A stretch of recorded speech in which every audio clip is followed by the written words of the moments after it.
Yes, Mr. Smith. May it please the Court, I appear together with my learned friend Mr. Phillips Yep. For the appellant Darty Holdings SAS. As the Court will have seen, Darty Holdings SAS is the legal successor to another company, HESA International Limited, which is referred to as KIL, and I will refer to it as KIL in these submissions.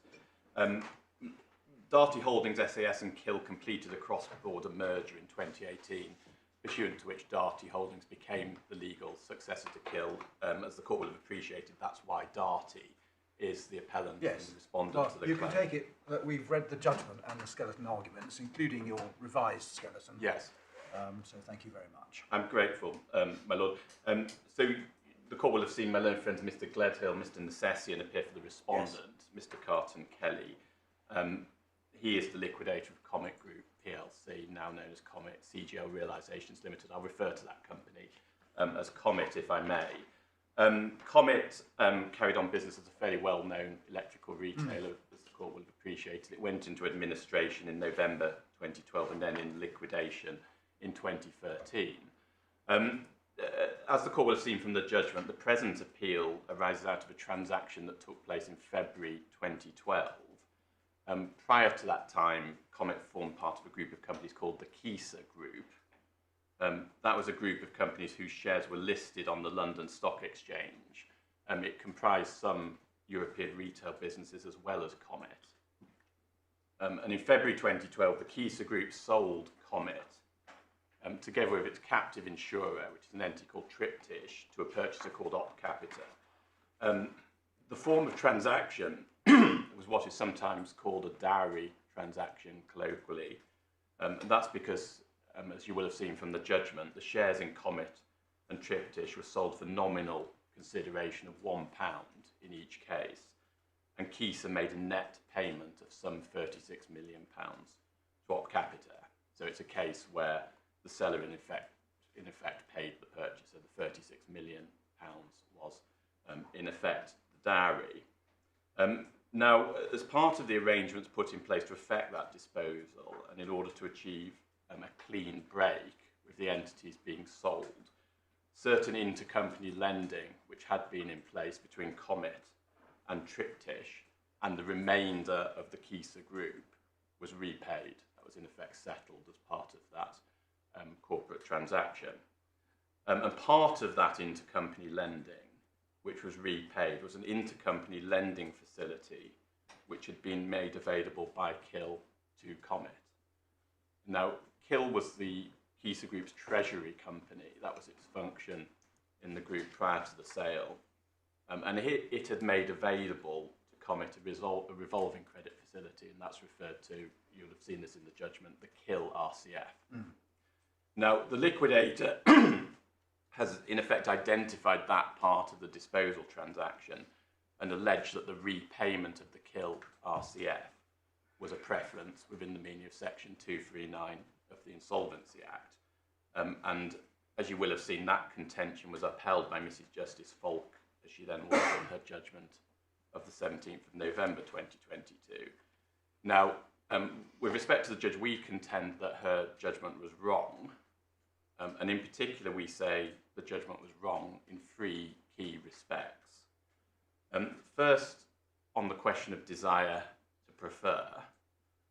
As the Court will be aware, a critical element of a preference is that the person giving the preference, in this case, Comet, was influenced in so doing by a desire to place the recipient, here, KIL, in a better position than it would otherwise have been in upon a liquidation of Comet. Now, the sale transaction, including the repayment of the KIL RCF, had been considered and approved by Comet's Board of Directors on the 3rd of February 2012. And I'll show you, if I may, the board minutes in due course. Isn't the critical issue, when was the decision made? Yes, exactly. Never mind desire to prefer, we've got to identify, to start with, when was the decision made? You say 3rd of February 2012, judge says no, it was made when the SPA was entered into. That, if I say so, seems to me to be the key issue in the case. That's exactly right, and that is the nub of our first ground there. And your Lordship has it absolutely right. The judge said it was made by Comet in November 2011, we say that was Wrong. evidently wrong, Yeah. and it was made on the 3rd of February 2012. Because if the decision was made in November, Yes. most of the rest of what the judge decided falls into place. Um, I know you quarrel with some of it, but Well, not necessarily, because we have the second point as well, which is your lordship's absolutely right. The first point is, if one might describe it thus, the timing point, which is absolutely critical.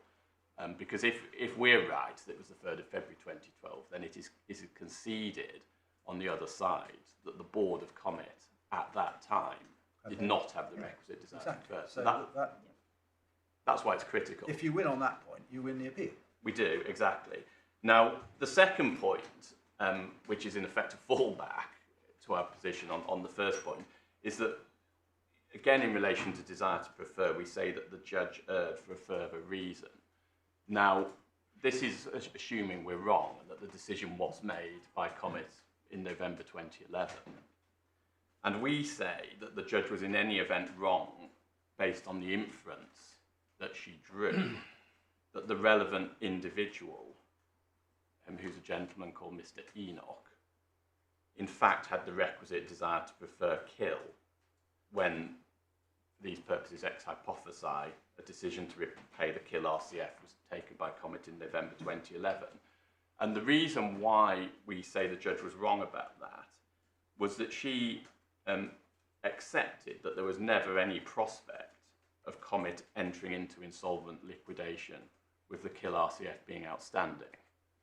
And that's because on the two scenarios, I'm not sure that's right, I think. She found there was no prospect of an insolvent liquidation for as long as Comet remained a member of the Keys Group. That's right. So that's the first part of the analysis. So long as Comet remained part of the Keys Group, there was never going to be the prospect of an insolvent liquidation. Comet reasons for that were, I think, self-evident. On the other part of the analysis, there was also never a scenario where the transaction would have taken place, but the kill RCF would have remained outstanding, because it was always going to be removed by one way or another as part of that transaction, as part of the clean break. So in other words, the two possibilities were that Comet remained part of the Keys Group, in which case there was no prospect of it going into insolvent liquidation. The judge found that, we say correctly.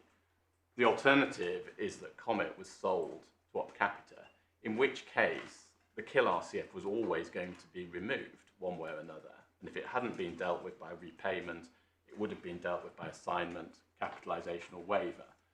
There was never realistically a scenario in which the selling entity would have remained as lender to the companies as sold to the purchaser. And that's... Just, I'll take you out for a cause. Yeah. Suppose it had been assigned. Yeah. It would still have been a debt. Well, it would have been assigned to the purchaser. So then the debt would have been owed to the purchaser. Yes. And when the company went into liquidation, that debt would not have been repaid. But that's not a desire to prefer kill. Prefer though. kill. Yeah. Yes, I see. But I mean, I'll come obviously dealing with things in a sort of headline way at the moment. But that's the nub of the other point. And therefore, because there was never that prospect of kill being a creditor in a liquidation of Comet for the kill RCF, we say you can't infer, as the judge did, that the repayment of the kill RCF was because of the desire to prefer kill. So that is the second point. And then the third point is a different point. Again, it's a discrete point. And this is on the question of insolvency. And essentially this boils down to a simple, straightforward point. Obviously, under Section 239, it's necessary for the applicant to show that the company was, at the time the preference was given, unable to pay its debts, or that it became unable to pay its debts as a result of the preference. Now, at trial, the liquidator fairly put his case in various different ways on that, by reference to both cash flow and balance sheet insolvency, both pre and post transaction. The judge rejected most of those alternatives, but accepted the case that Comet was balance sheet insolvent immediately prior to the transaction. So the key finding was of balance sheet insolvency immediately before the transaction was entered into.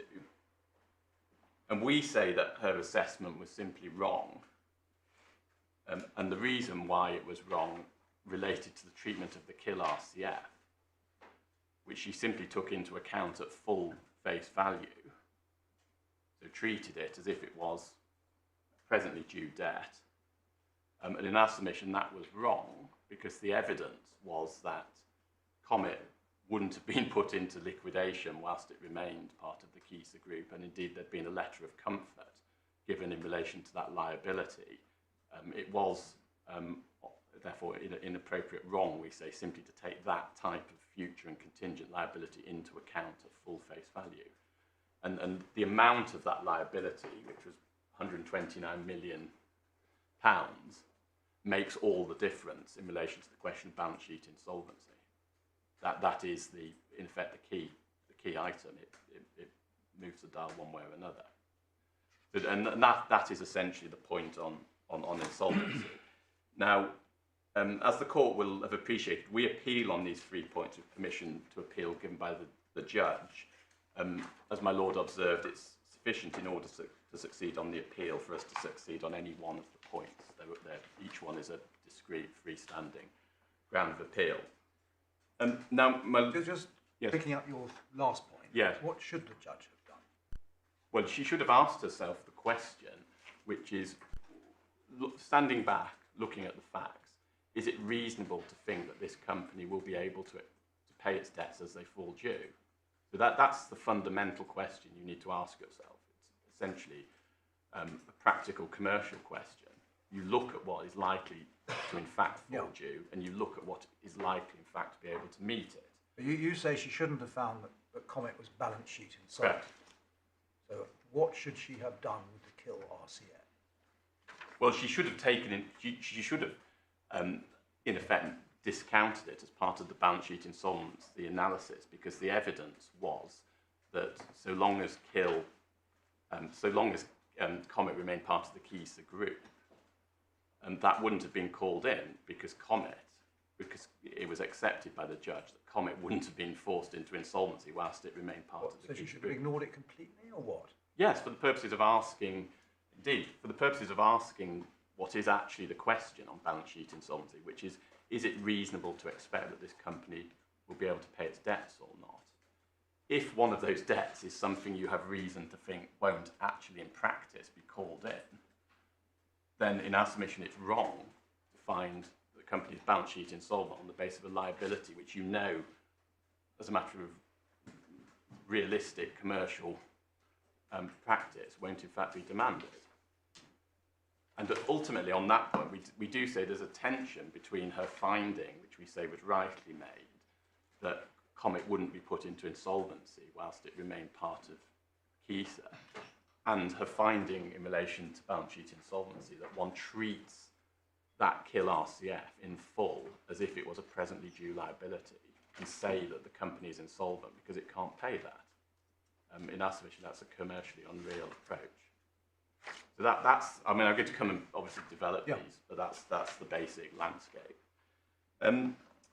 Now, my lord, my lady, if before turning to the detail of the 3 grounds of appeal and with the court's indulgence, I just wanted to spend a little time explaining the transaction itself, if I may. And there's a couple of documents which I think it would be helpful to look at, principally the SPA and also the 3rd of February board minutes. Could I please start just to set the background with the group structure chart, which is in supplemental bundle 1, behind divider 20, page 242.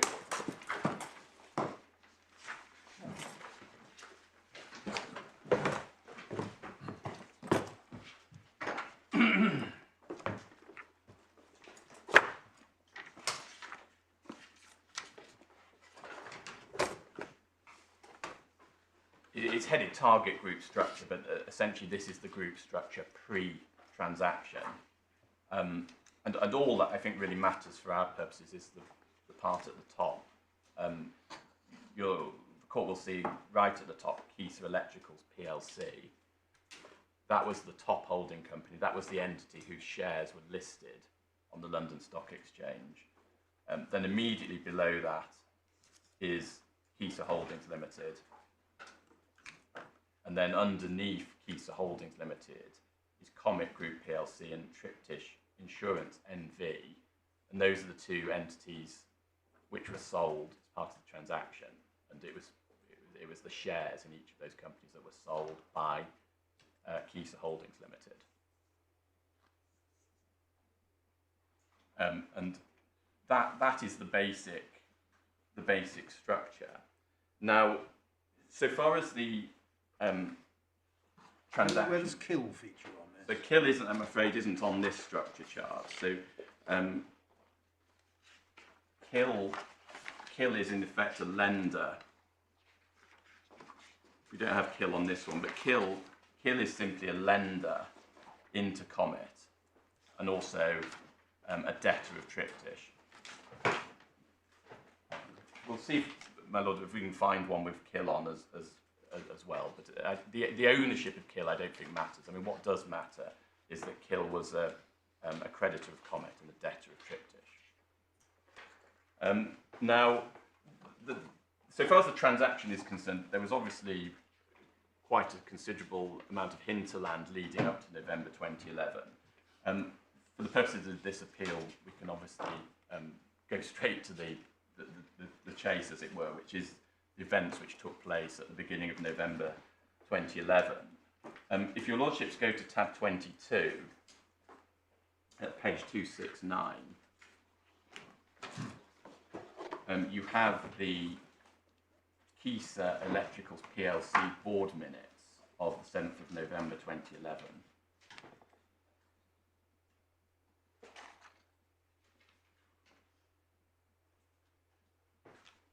And if the court please goes to page 270, you can see from section 4 that the principal business was the proposed disposal of Comet Group PLC and Triptych Insurance NV to an entity called Haley Acquisitions Limited, and that was the acquisition vehicle that was set up by Op Capita. And from the final sentence of paragraph 4.1, the chairman explained that this meeting had been convened to consider and if thought fit approve the disposal and the documentation necessary to effect the disposal. Could I draw the court's attention to paragraph 4.2, because one of the features of this transaction is that it was what's called a class 1 transaction for the purposes of the listing rules. And the listing rules obviously applied because the shares in CGL Electricals PLC were listed on the stock exchange, and therefore the transaction required the approval by an ordinary resolution of a general meeting of KEP. And your lordship and my lady will also see that in paragraph 6 on page 271. And then paragraph 7A, it was resolved that the disposal is in the best interest of the company and B, and hereby is approved. Now that is CGL Electricals PLC. There were equivalent board minutes of the same date documenting approval by CGL Holdings Limited. There was no equivalent approval by the Comet board. And that's because, in our submission, Comet was not a party to the SPA. In effect, it was the subject of the transaction rather than a party to it. Now, if your lordships and my lady goes on to tab 23, page 273, that is also reflected in the share purchase agreement of the 9th of November 2011.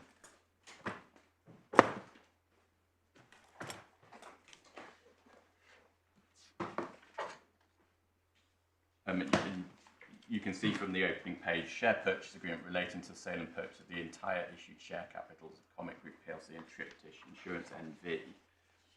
If you go please to 277, you can see that there were 4 parties to the agreement. Firstly, CGL Holdings Limited, which, as we've seen, was the immediate parent company of both Comet and Triptych. Secondly, CGL Electricals plc, which was the ultimate parent of the group. And then on the other side of the transaction, Haley Holdings Limited, which was one of the acquisition vehicles. It was the immediate parent of Haley Acquisitions Limited, and they were the purchasers. So the 2 Haley entities were essentially the op capita entities on the purchaser's side of the transaction. Comet is obviously not a party to the agreement. Going on to clause 2 on page 288,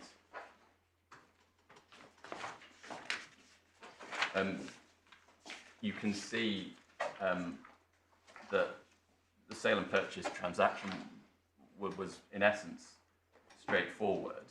The seller, which is KHL, shall sell, and Bidco, which is Haley Acquisitions Limited, shall purchase the company shares. Those are the shares in Comet. And then clause 2.2, KHL shall sell, and this time Topco shall purchase the Triptych shares. So there's a sale transaction simply of the shares in both companies. Clause 3 on page 289 dealt with the conditions. And as you'll appreciate, there were a large number of conditions, as is commonplace. One of those that was particularly important is the requirement for shareholder consent, and that was specifically dealt with in clause 3.4.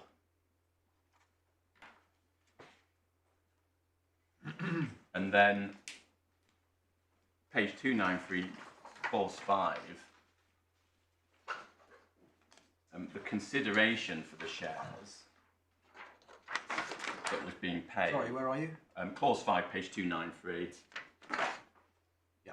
So the consideration for the shares, as I mentioned earlier, very straightforward. It was simply £1 each in relation to the shares in Comet and in relation to the shares in Triptych. Now, there is then some relatively sort of complex mechanics set out in the agreement relating to how funds were to flow at completion. And these were dealt with in clauses 7 and 8. Now, clause 7 begins on page 295. The clause that matters for our purpose is clause 7.5a at the top of page 297.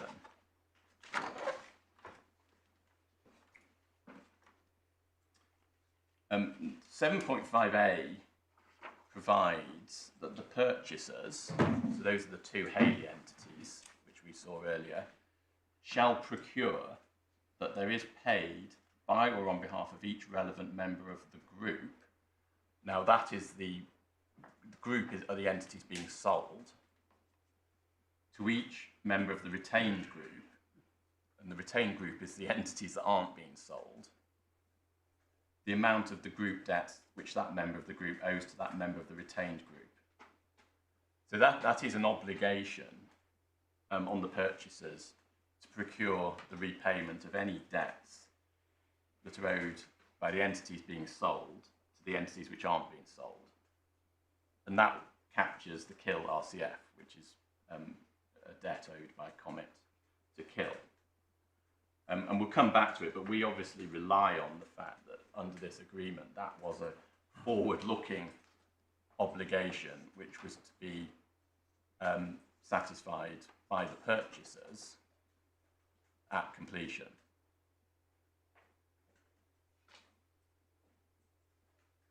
it's a procuring obligation owed by the purchasers in respect of an act to be satisfied at completion. Now, clause 7.6 then deals with how the amounts were in fact to be satisfied at completion. And there is further detail on that in clause 8, which begins at 299, which deals with a number of steps which were to take place pre-completion.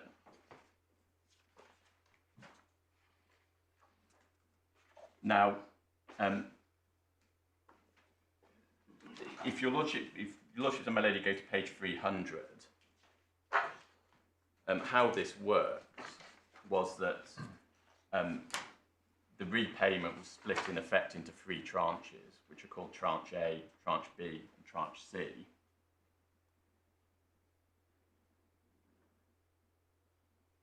And the relevant provisions for our purposes are clauses 8.10, 8.15, and 8.21, which is say those again. 8.10, 8.15, and 8.21. It's essentially the same provision in relation to each tranche, so it's in effect repeated. Now, the first tranche, tranche A, was in effect funded by £35 million of investment that came in by the purchasers. And so far as that's concerned, under 8.10, as one of the pre-completion steps, the parent, which is KEP, had to procure that prior to completion, but following the drawdown of this sum of 35 million, the relevant member of the retained group shall issue a demand to the company for the repayment of 35 million of the group debts. So Electricals procures KIL to demand repayment of the KIL RCF. In that amount, exactly right. So that demand had to be put in as one of the pre-completion steps. The actual repayment, you'll see, was dealt with by 7.5A, but that's what had to take place as one of the pre-completion mechanics. And then you get essentially the same point in 8.15 in relation to tranche B. Just before you go to 8.15, I think the liquidator attaches significance to the closing words of 8.10. Yes. Is that right? And at that time, the company should agree to repay such amount. I would imagine that it's your case that that's all governed by the parent procuring. Yeah, exactly. And also, on any view, this is talking about the moment immediately prior to completion. It's not talking about the position as in November 2011. This is all part of the completion mechanics. And the liquidator might say, well, look, that's something that takes place immediately prior to completion, but that doesn't help him really, because we're talking now about a sequence of mechanics that all take place on the 3rd of February 2012.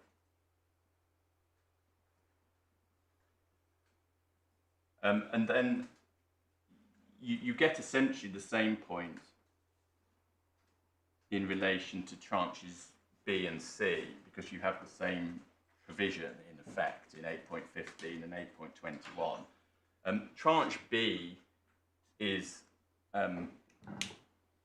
dealt with separately because in effect what happened there was the amount owed by KIL to Triptych was used broadly in effect by way of a set-off, but it was slightly more complicated than that because it's obviously a multilateral arrangement. But tranche B in effect represents the use of the sum that was owed by KIL to Triptych.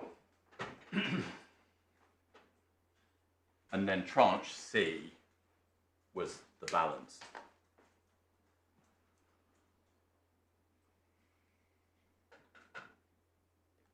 Now, again, what matters for our purposes is all of this is forward-looking and contemplates that it would be necessary to obtain Comet's agreement to repay of the KIL RCF at or around the time of completion. And we respectfully submit that this is inconsistent with any such agreement on the part of Comet having already been obtained at the time of this agreement being entered into in November 2011. So we've seen 7.5a, which is the procuring obligation. We've seen the mechanics in 8.10, 8.15 and 8.21, which deal with the issuing of the demand and the agreement of Comet to repay the amount. You then get clause 9.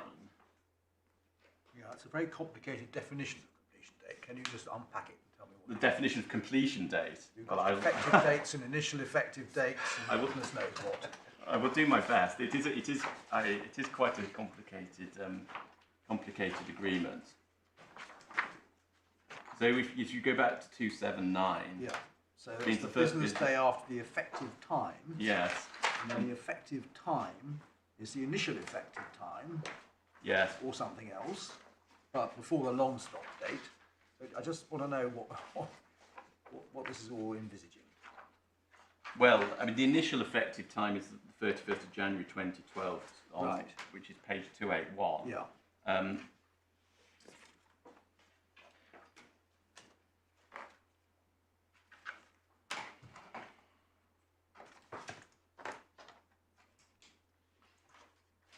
So then it's So then it depends on when the conditions... Monday after the conditions have been fulfilled. Yes, if the conditions have not been fulfilled by the initial effective time. We will check, and I can't recall off the top of my head, is if this is a case where the conditions were not fulfilled or waived by the initial effective time. I mean, perhaps I can come back to you on that. I mean, what we do know is completion took place on the 3rd of February 2012, which was a few days after the 31st of January 2012 date.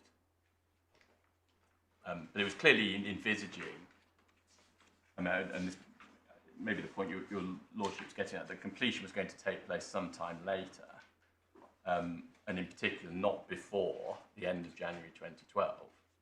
And there was evidence on that, and the reason for that was to get the Christmas trading out. Yeah.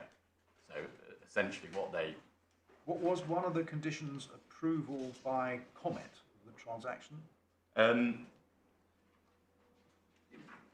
Not in terms, but what Comet had to do as one of the conditions of the transaction was enter into the new loan facility with the purchaser. So that was a condition. That was it needed to do that. Somewhere in Schedule 1. Yeah, we'll come. Yeah. We'll come to that, and indeed if Comet didn't enter into the required agreement, the transaction would not complete. Correct, because I think your lordship's already appreciated this point, but how it was structured, and you'll have seen this from Clause 8, is that Comet had to draw down under the new loan agreement, and those funds were then used to repay the KIL RCF. So it was essential that Comet agreed and entered into the new loan agreement. Yeah, and it is one of the conditions. We'll come to it in that. It is. I was going to come to that now because this is dealt with, I think, in Clause 9.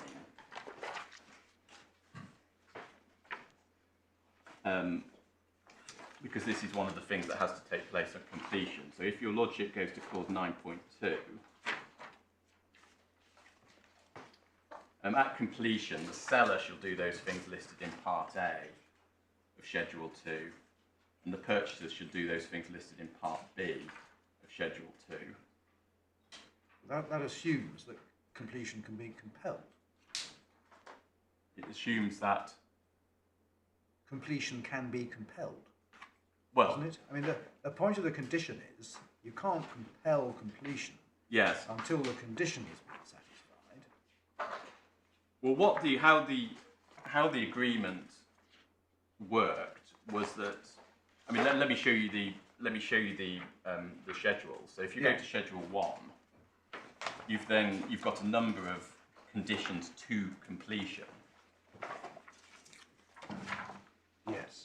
Which includes, as I'm going to come back to in a moment, the shareholder consent, and then there's pension conditions, Triptych clearance, and transfer of Comet Trustee Company Limited. But then at completion, what had to take place was the performance of the two sets of obligations. And this is dealt with by Schedule 2.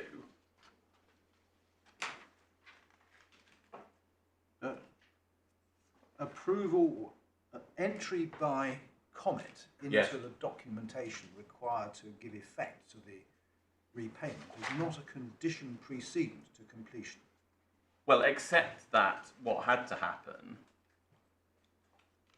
is if you look at, if you go to paragraph 6 of Schedule 2, paragraph 6 of Schedule 2, and I'm getting a little ahead of myself, but if you, this I think is probably driving at the point your Lordship is on. If you go to paragraph 6, procure board meetings of the company, amongst other things. So the company is Comet. And Comet had to do various things, including under 6A, give effect to the transfers.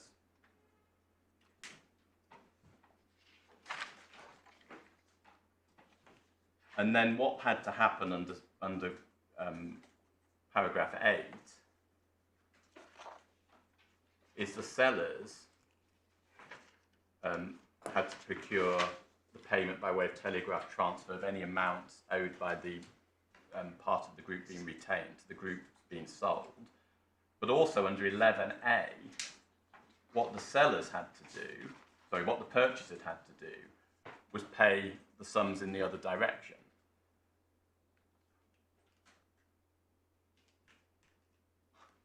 So what had to be done as part of the completion arrangements was in effect payment of the debts owing in both directions, from the retained group to the entities being sold, but also from the entities being sold to the retained groups. Both of those were to be paid as part of the completion arrangements. And as you can see from paragraph 8, obviously the obligation to pay the sums owed by the retained group to the entities being sold was on the sellers. And so far as the debts being owed by the sold group to the retained group were concerned, that obligation was on the purchaser. And that was in effect those were obligations going in both directions, which were to be fulfilled at completion. So in my submission, how this worked was that it was envisaged at completion, both would repay all the debts that are outstanding at that point, and that was envisaged as part of the completion arrangements. Now,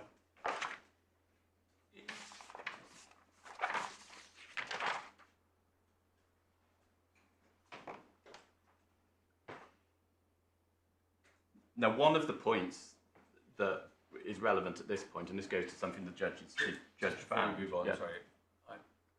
I probably misunderstood. I thought a moment ago you were saying that there was something about Comet agreeing to enter into the new loan arrangement. That's not dealt with as part of the Schedule 1 or 2, but in practice, that was the only way in which, the obligation under paragraph 11A was to be satisfied. So, as part of the completion arrangements, in order to repay the debt outstanding to the group, the retained group, Comet was going to draw down under the new HAL RCF. And I'll show you that as part of the board minutes. You see that clearly. Yes. But what I think matters for these purposes in terms of the conditions in the schedule is 11A, because that is the obligation on the purchasers to repay, in effect, the KIL RCF at completion. Now, the agreement, in this context, what's also relevant is clause 9.4, because this deals with the position, and this is page 302, because this deals with the position if any of the conditions have not been satisfied, but also if the arrangements under Schedule 2 are not complied with. We've just been looking at Schedule 2, which deals with the completion arrangements, which is, in my submission, the critical part of the arrangements. And in clause 9.4, provision is made to deal with the situation where there isn't compliance with Schedule 2. If each of the conditions has been satisfied or waived, but the respective obligations of the seller and or the purchaser under Clause 9.2 and Schedule 2 are not complied with on the completion date, the purchaser, or as the case may be, the seller may either defer completion, proceed to completion, or terminate the agreement. So effectively, it gives, in my submission, the non-defaulting party the option what to do at that point. So just digressing for a moment, suppose you've got to completion and the new board of Comet had said, no, we're not repaying. Yeah. On the face of it, the clause you were showing us a moment ago, paragraph 11A of Schedule 2 says, well, the purchasers have to repay. Yes. So what would have happened? Well, if I assume the purchaser wouldn't have repaid because the mechanic to doing that was through Comet drawing down on the KIL RCF, in which case clause 9.4 would have come into operation, and there would have been, in effect, an election to KHL and KEP whether they defer completion, presumably to try and work it out, proceed to completion, presumably they accept that they're not going to get that debt repaid, or they terminate the agreement. And then you can see from clause 9.5 then makes provision for the situation where the agreement is terminated in those circumstances. Now, I'll come back to this point, but one of the points which the judge relied on in the judgment was that she said that the SPA did not make any provision for the circumstance of Comet not repaying the KIL RCF at completion. And we say that was wrong, and the SPA in clause 9.4 did make provision for that. It did envisage that possibility. And as one might expect, it gave, in our submission, the non-defaulting party essentially a menu, an election to decide how to proceed in that circumstance. Now that is the SPA, and I'm going to come back to the mechanics of completion, which we know took place on the 3rd of February 2012 in a moment. What is also very important for the chronology in order to understand how the events transpired is that the EGM of the shareholders in KEP was held on the 15th of December 2011. Obviously, that followed a circular being sent out to them. Give me the date again. 15th of December 2011. And they, on that occasion, approved the transaction. And the judge records that in the judgment, at paragraph 34 of her judgment. Now, a firm of lawyers, S.J. Berwin, were then engaged to advise what is referred to as the post-sale board of Comet. Now that shorthand terminology refers to the 3 individuals who were to constitute Comet's board following the disposal of Comet to Op Capita. They're referred to as the post-sale board. It's 3 individuals. There's a Mr. Dark, a Mr. Clare, and a Mr. Cowling.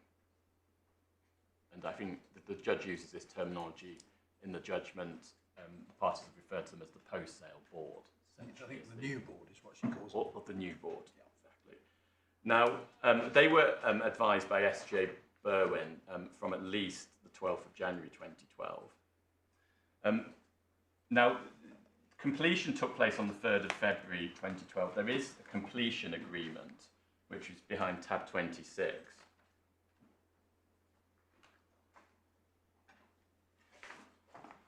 And this dealt in further detail with the mechanics of flows of funds at completion. I'll show you briefly the relevant provisions in the agreement. It's actually described well by the judge in her judgment, and I'll then take you to that, because the relevant paragraphs of her judgment are quite a useful summary of how this worked. Just to show you the relevant provisions, I mean, how it worked broadly, pursuant to clause 3 on page 404, various payment instructions had to be given to McFarlane's, who in effect acted as a sort of clearinghouse. So everyone gave McFarlane's their duly executed and completed payment instruction letter. And that obviously included a payment instruction letter from Comet. And then the completion parties, as you'll see from clause 3.2, which includes Comet, gave irrevocable instructions to McFarlane's. And that was also reflected in clause 4.1, where again the completion parties gave irrevocable instructions as to McFarlane's to action the payment instruction letters. And then, as you'll see from clauses 5, 6 and 7, this is again split out into tranches A, B and C. Now, one point to note is if you go back to 395, obviously Comet was a party to this agreement, which was entered into on the 3rd of February 2012. And it had to be, because it had to give the necessary instructions to McFarlane's to effect the payments as part of the completion mechanics. Now, in terms of how the actual fund flows,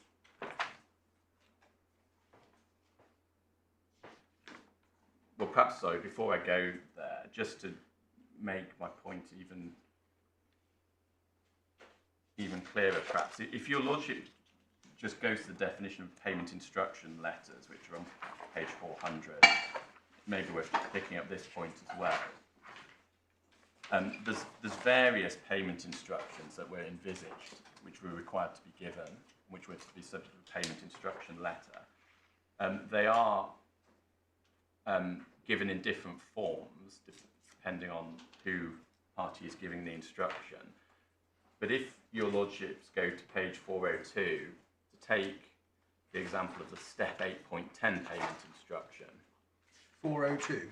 402, there's a definition of step 8.10 payment instruction. Yeah. And just note that that is the irrevocable payment instruction to be issued by the company, Comet.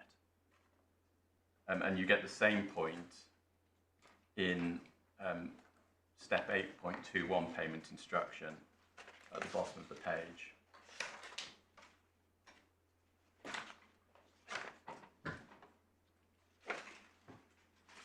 So all this was effectively envisaging and requiring Comet to give payment instructions to McFarlane's to effect the necessary payments which would result in the discharge of the KIL RCF. In terms of the chronology, we see the board minutes at tab 28. Yes. This is later, is it? Well, they approved the completion agreement as part of the board minutes, which I'm going to come to. Yes. It's clause 18 of the board minutes. They approve. So although we find this document earlier in the bundle, it didn't take effect until after the board meeting. That's right. Yes. So it was effectively the entry into the completion agreement was one of the items of business at the board meeting, which was approved by the board. Now, obviously, for the purpose of this appeal, we rely on the fact that the critical point is, well, this was entered into by Comet on the 3rd of February 2012. It was at that point, having agreed to enter into the new HAL RCF, that Comet's board decided to enter into the completion agreement and decide to commit itself to give the payment instructions that would result in the KIL RCF being discharged. Well, it's not necessarily entry into the completion agreement, it's the decision to enter into it. Yes. So, I mean, it's the same day. Yeah.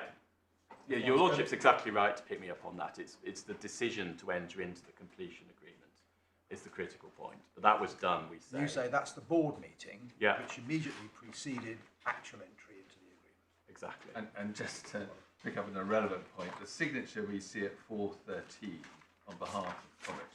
413. Yes. Is that's the same signature as it is at page 445, given by the chairman of the meeting, who is Mr. Dark. Yes. Yes, that would be Mr. Dark's, and I think we have also his. If there's any doubt about it, we have his witness statement as well. And yes, if you go to page 70 of the bundle, and behind divider 4, I think that confirms that point. Sorry, 70 of which bundle? The same bundle, page 70, just behind divider 4. You can just see his signature on his witness statement. Can be seen to be the same. But that certainly fits with the chronology, because I'll show you now in a moment how the board meeting worked. I mean, just in terms of the funds flow at completion, I don't think ultimately much turns on that for the purposes of this appeal, because fundamentally our point is the timing point about when the decision was made, rather than the mechanics of how the different tranches worked. But if I can just show you the judge's judgment, where she explained the mechanics in our decision quite well. And it's dealt with in paragraph 46 on page 120.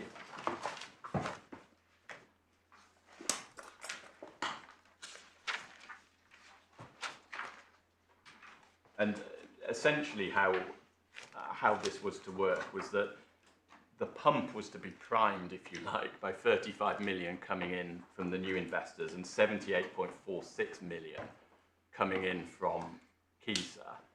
And that 78.46 million was the dowry of 50 million plus certain additional amounts made, essentially relating to pensions. So the 78.46 was the 50 million dowry plus certain pensions related adjustments. And that was to come in. That would be passed to McFarlane's. The payment instruction letters, which you've seen referred to in the completion agreement, would be provided to McFarlane's.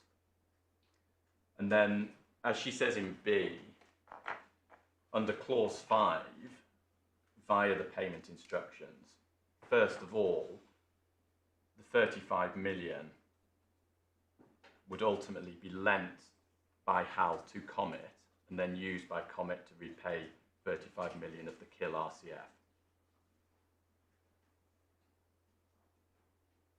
So, and that is tranche A. And I think what matters for our purposes is simply that how that was to be structured was that it was going to come in at the top of the new structure. Comet was going to draw it down under the new loan agreement, and then it was to use that sum drawn down under the new loan agreement to repay KIL, so far as the 35 million was concerned. And then in C, you get what's called the triptych amount. That's tranche B, and that was the amount that was owing by KIL to triptych. And essentially, how that worked was that was treated as being an agreed amount, and triptych essentially agreed that sum would be discharged as a result of Comet drawing down an equivalent amount under the new loan, and that being applied in discharge also of the KIL RCF. And then the final element is E, which is tranche C, which was a sum of about 7.28 million. And again, that was treated as drawn down under the HAL RCF and treated as repaid to KIL. Now, as the judge pointed out in paragraph 47, the overall effect of that is that KIL ended up injecting net cash of 36.18 million, because it put in 78.46, which you saw at the start. It got out 42.28 by way of repayment. And the result of that was that its net cash contribution was 36.18 million. So that's the 36 million I referred to earlier. Now, I think all that matters for our purposes, and the point we'd make in relation to that, is it was all dependent on Comet entering into the new revolving credit facility with HAL, because the way it was structured was that Comet would draw down under that new facility and would use those sums to repay the KIL RCF.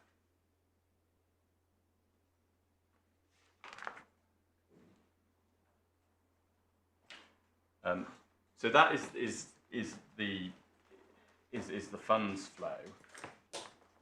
Now, perhaps the most critical document of all in our submission is the board minutes then of the 3rd of February 2012, which you have in the bundle behind divider 28.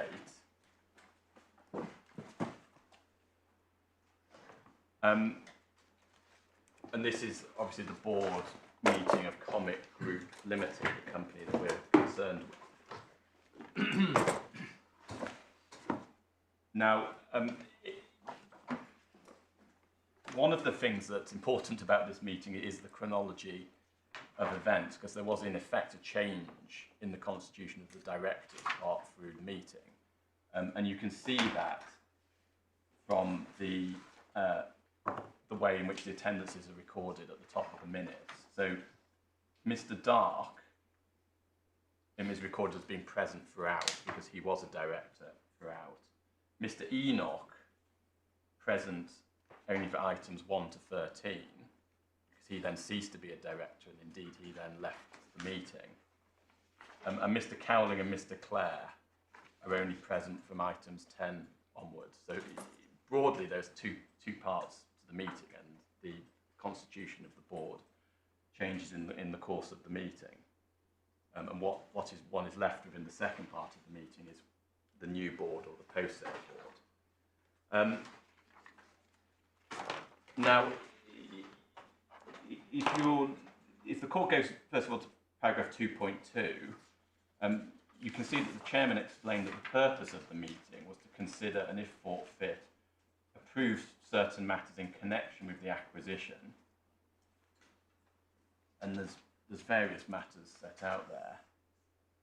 But if you go to 2.2.8, one of the matters that was to be approved, I'm sorry, let's pick it up, 2.2.7. One of the matters that was to be approved was the entry into the completion agreement, which we were just looking at. So approval of the terms and execution by the company prior to completion of an agreement referred to as a completion agreement. And then 2.2.8, the terms and execution by the company prior to completion of a revolving credit facility, the RCF agreement, to be made between HAL and the company. And that's the new RCF which I've been referring to. It's sometimes referred to as the HAL RCF. And you can see that was to be made available in tranches A, B, and C. There's also a tranche D that was never drawn. And then 2.2.9, that required to be secured, so the company was also required to approve the debenture. And then 2.2.14, specifically of relevance for our purposes, what the company was required to approve was the repayment by the company immediately prior to completion of the 35 million of the debt owed by the company to KIL, using the funds advanced to the company by HAL pursuant to the tranche A utilisation request. So the approval was to use the funds drawn down under the new loan facility to repay 35 million of the KIL RCF. So that's the first repayment. 2.2.16 is the second repayment, which is tranche B. And that corresponds to the triptych amount. And then 2.2.18, again in the same form, is the third repayment, which corresponds to the balance. So the company was required to approve that, and it was envisaged that the repayment would be made by drawing down the funds under the new agreement, which the company was also required to approve the entry into under one of the preceding provisions. So that in effect sets out the agenda for the meeting, what was on the agenda for the directors to deal with. The minutes then proceed to, in effect, to work through that. If you go to clause 4, page 433,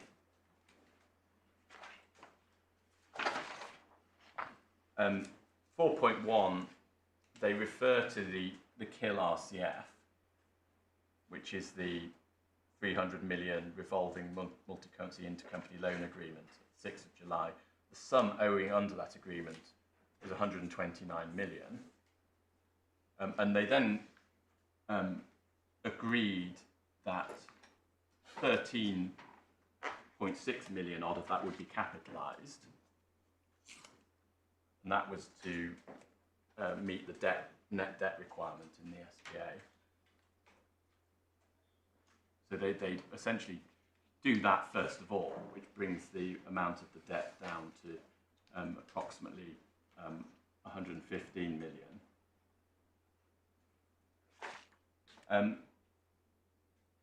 If you go to clause 9, they then approve the transfer, which is the transfer of the shares.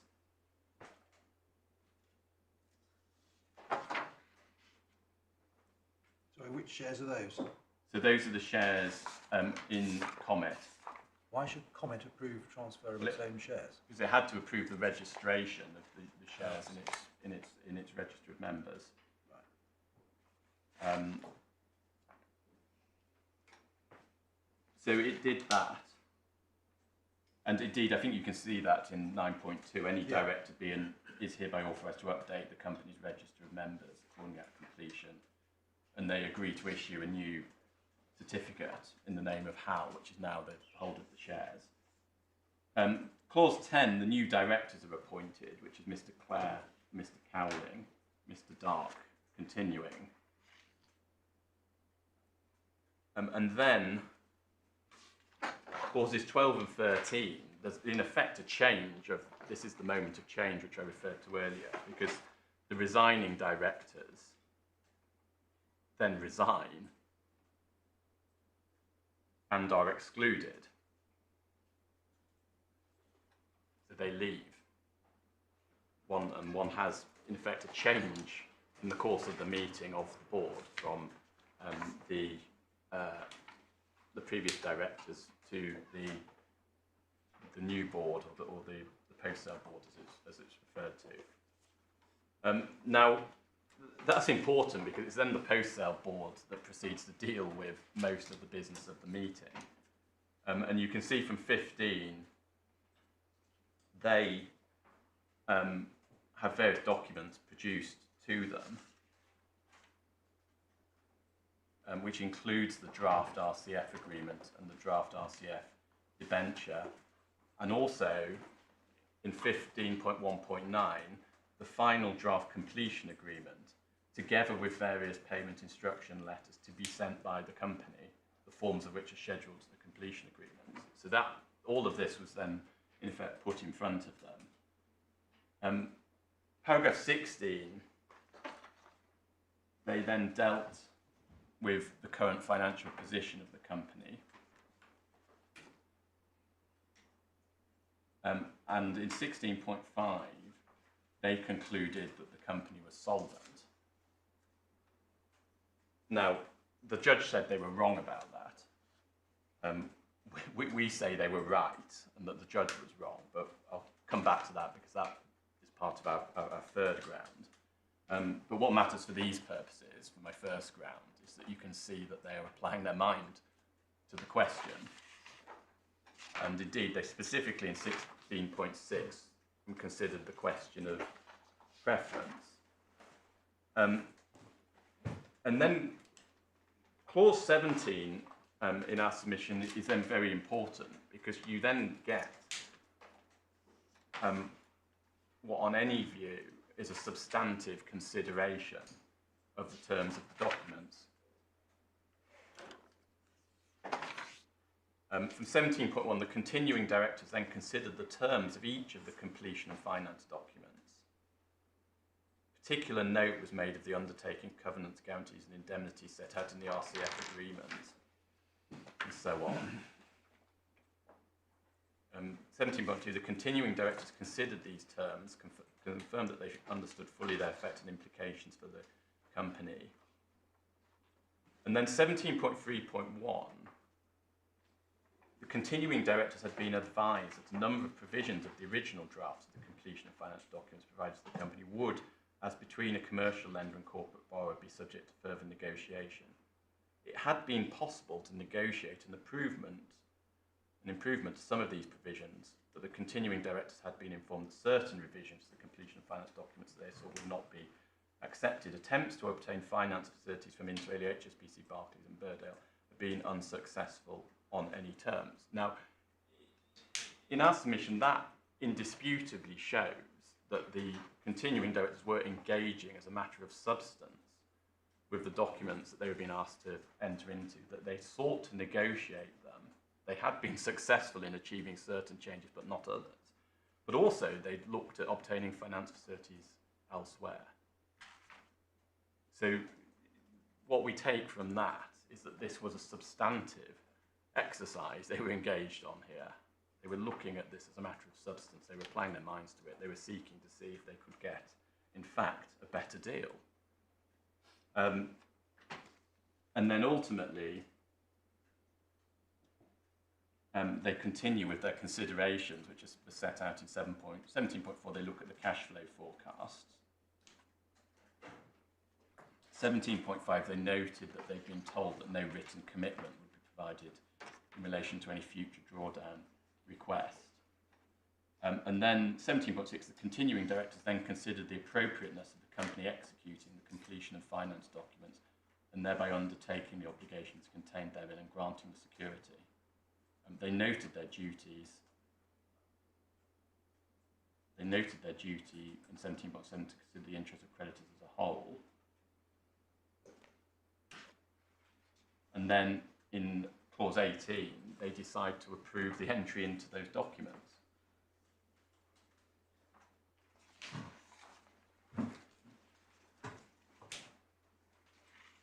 So, and the completion of finance documents referred to in clause 18 are those documents that are defined back in clause 15.1, the one we looked at earlier. So they include the completion agreement, the payment instruction letters, the draft RCF agreement, and the utilisation request.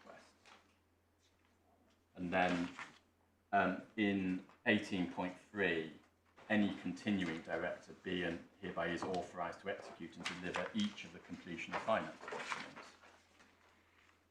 So they do that. That's the point they've resolved that, in effect, the completion agreement, amongst other things, should be entered into, as well as the new RCF agreement. And then clause 19, they specifically then go on to approve the repayments.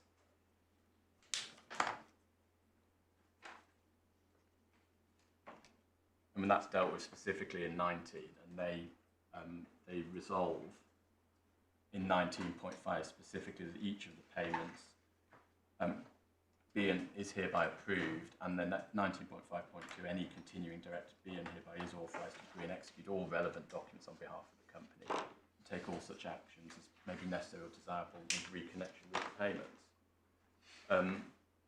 And that is really the key. Those two paragraphs are the key for our purposes in our submission.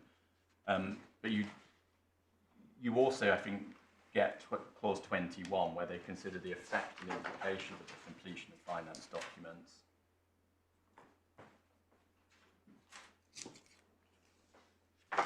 And the relevance of this is really 21.2, which sets out substance of their reasoning as to why they consider that the transaction as a whole is in the best interest of the company. Taking these matters into account, the continuing directors concluded that it is in the best interest of the company and regards the interest of members of creditors as a whole to enter into this series of transactions.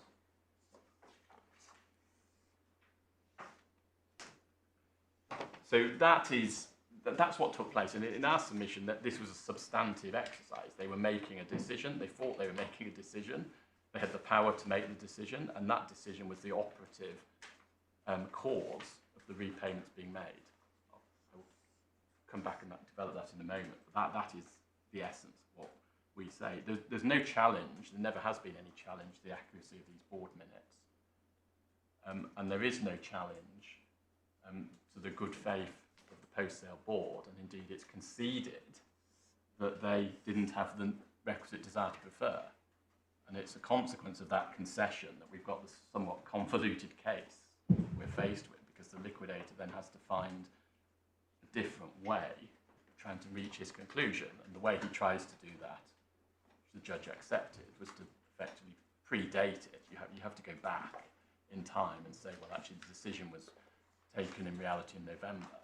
That's the way he tries to get to where he needs to be. But we say that just flies in the face of the reality.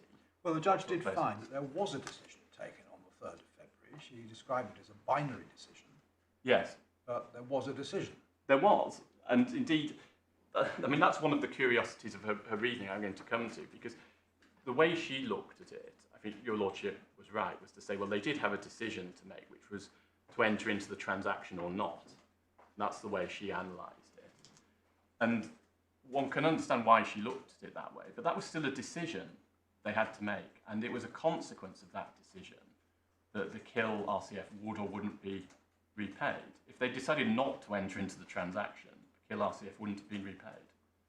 And that's one of the problems in her reasoning in our submission, because she focuses on that as the decision, but doesn't acknowledge that the implication is that that was also a decision that resulted in the question of whether or not the KIL RCF would be repaid.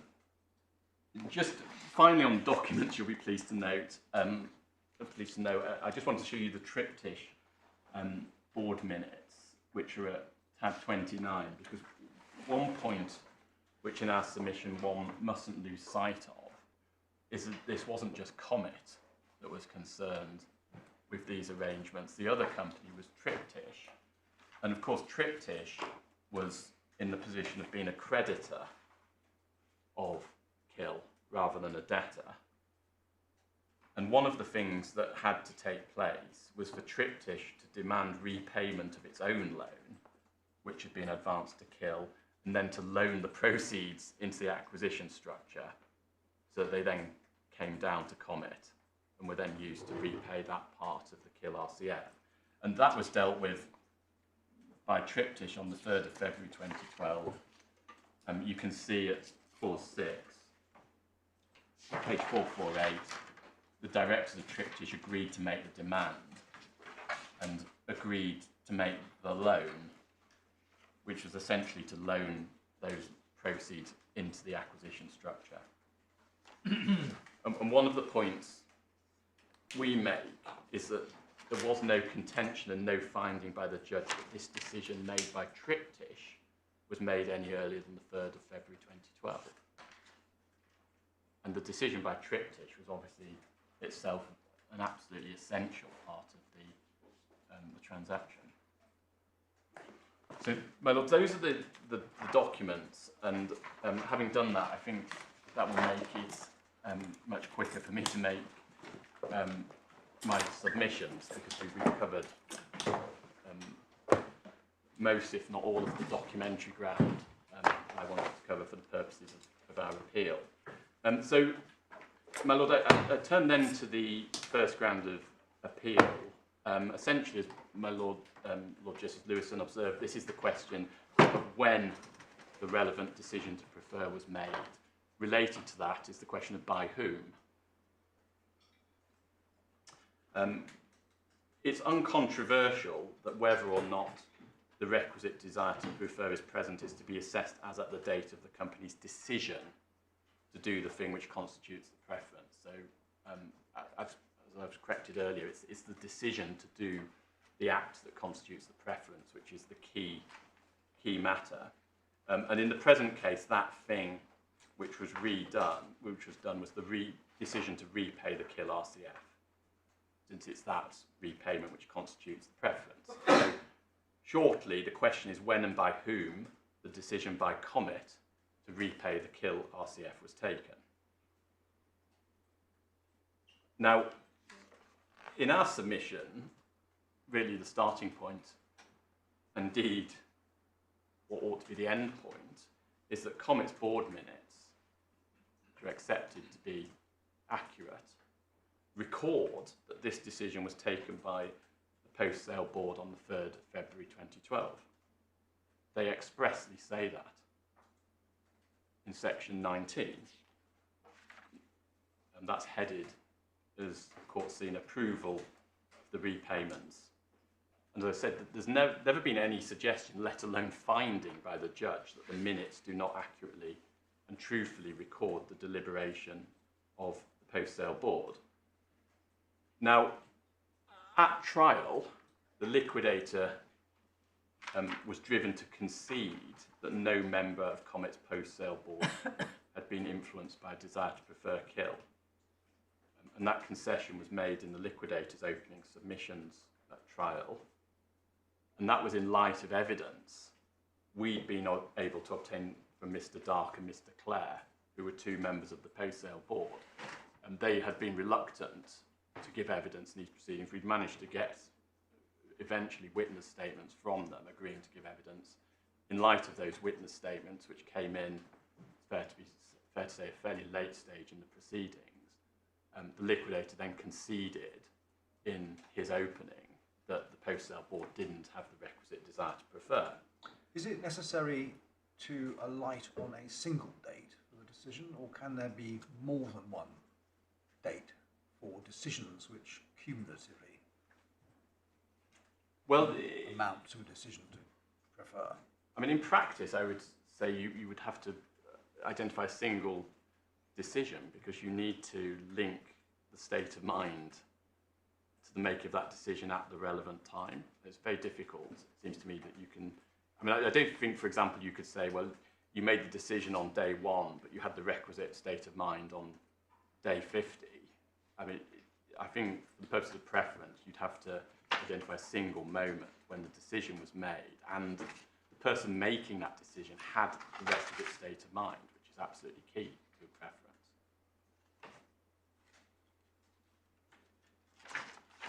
So if there is a sequence of events, you've got to decide which event in that sequence amounts to the decision. In my submission, yes. And I will show you on this the Wills and Corf joinery case, which is a different set of facts. Decision of Mr. Justice Lloyd. It has, I think, some assistance on this point. But we would say it's, if you're looking at a range of different decisions, you have to ask yourself, well, which one is the operative cause of the preferential act, which in this case was the repayment. Well, wasn't the starting point the language of section 239, subsection 5? Yes. Which refers to the giving of the preference. Yes. And it says the company which gave the preference was influenced in deciding to give it. Yes. By a desire to produce in relation to that person the effects mentioned in 4B. Absolutely. So you have to identify the decision. So it's the decision that is important. But it might be a process because the present participle is used. I don't know. Well, you have to. I think that. I mean, in order to establish a preference, I think you obviously have to show not only was a decision made, but that decision was influenced by the requisite state of mind. And I think my point would be, as a matter of practice, that would involve identifying a particular decision, because you have to link it to a finding as to the state of mind of the relevant person making that decision. Well, I think the point my lord was making was that you might have a decision-making process, so there might be a series of steps. Yes. And that's consistent with the use of the present participle. I mean, I don't know what the answer is. I'm just drawing attention to what the statute says. Well, I mean, I think my primary submission on that is, I mean, if you're looking at a question of process, it would be the final decision in the process that matters, because that in practice is the one that decides whether or not you're going to make a payment or not. So, I mean, we'll come to the Wills against Corf joinery case, but that was that was a case where the company had assumed an obligation to make a payment. And then the question was, well, by assuming the obligation, is that a decision to give the preference? And the court said no, because although you've assumed the obligation, you can always decide whether or not to comply with that obligation. And what matters is the actual decision at the end, whether or not to make the payment in discharge of the obligation. So we do suggest that if you're looking at a chain of events, that what matters is the operative one. But also, I think the other point I'd make on the facts is that so far as Comet is concerned, this case isn't in fact a chain of events case, and you need, I would urge, to distinguish Comet from KHL and KEP, and that so far as Comet is concerned, this transaction really became live once the shareholders in KEP had approved it, and the decision making they had to do was on the 3rd of February 2012, following the attempts that they'd made to negotiate and agree the new loan agreement with the purchasers. Now, as I say, the way this developed was essentially as a result of, we would suggest, the evidence that we put in from Mr. Dark and Mr. Clare. The liquidator developed a new case, and that was based on the argument that the decision by Comet to repay the KIL RCF had in fact been taken not by the post-sale board in February 2012, but by a single director, Mr. Enoch, acting in November 2011.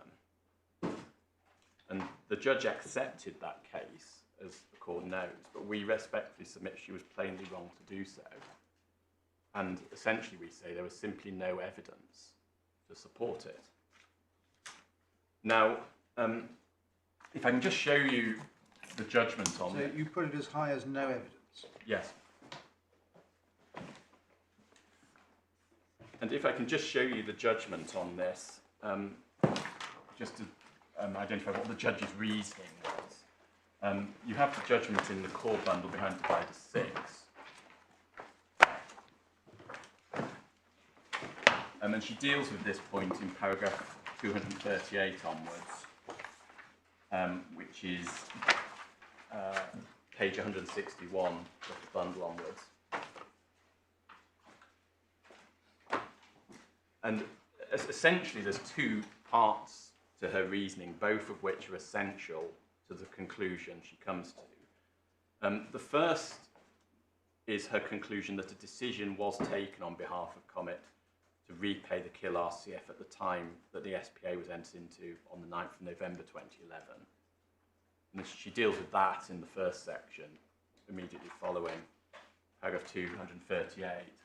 But there's also a second essential reason that is necessary for her to come to the conclusion which she does. And that's the point dealt with in paragraph 256 onwards.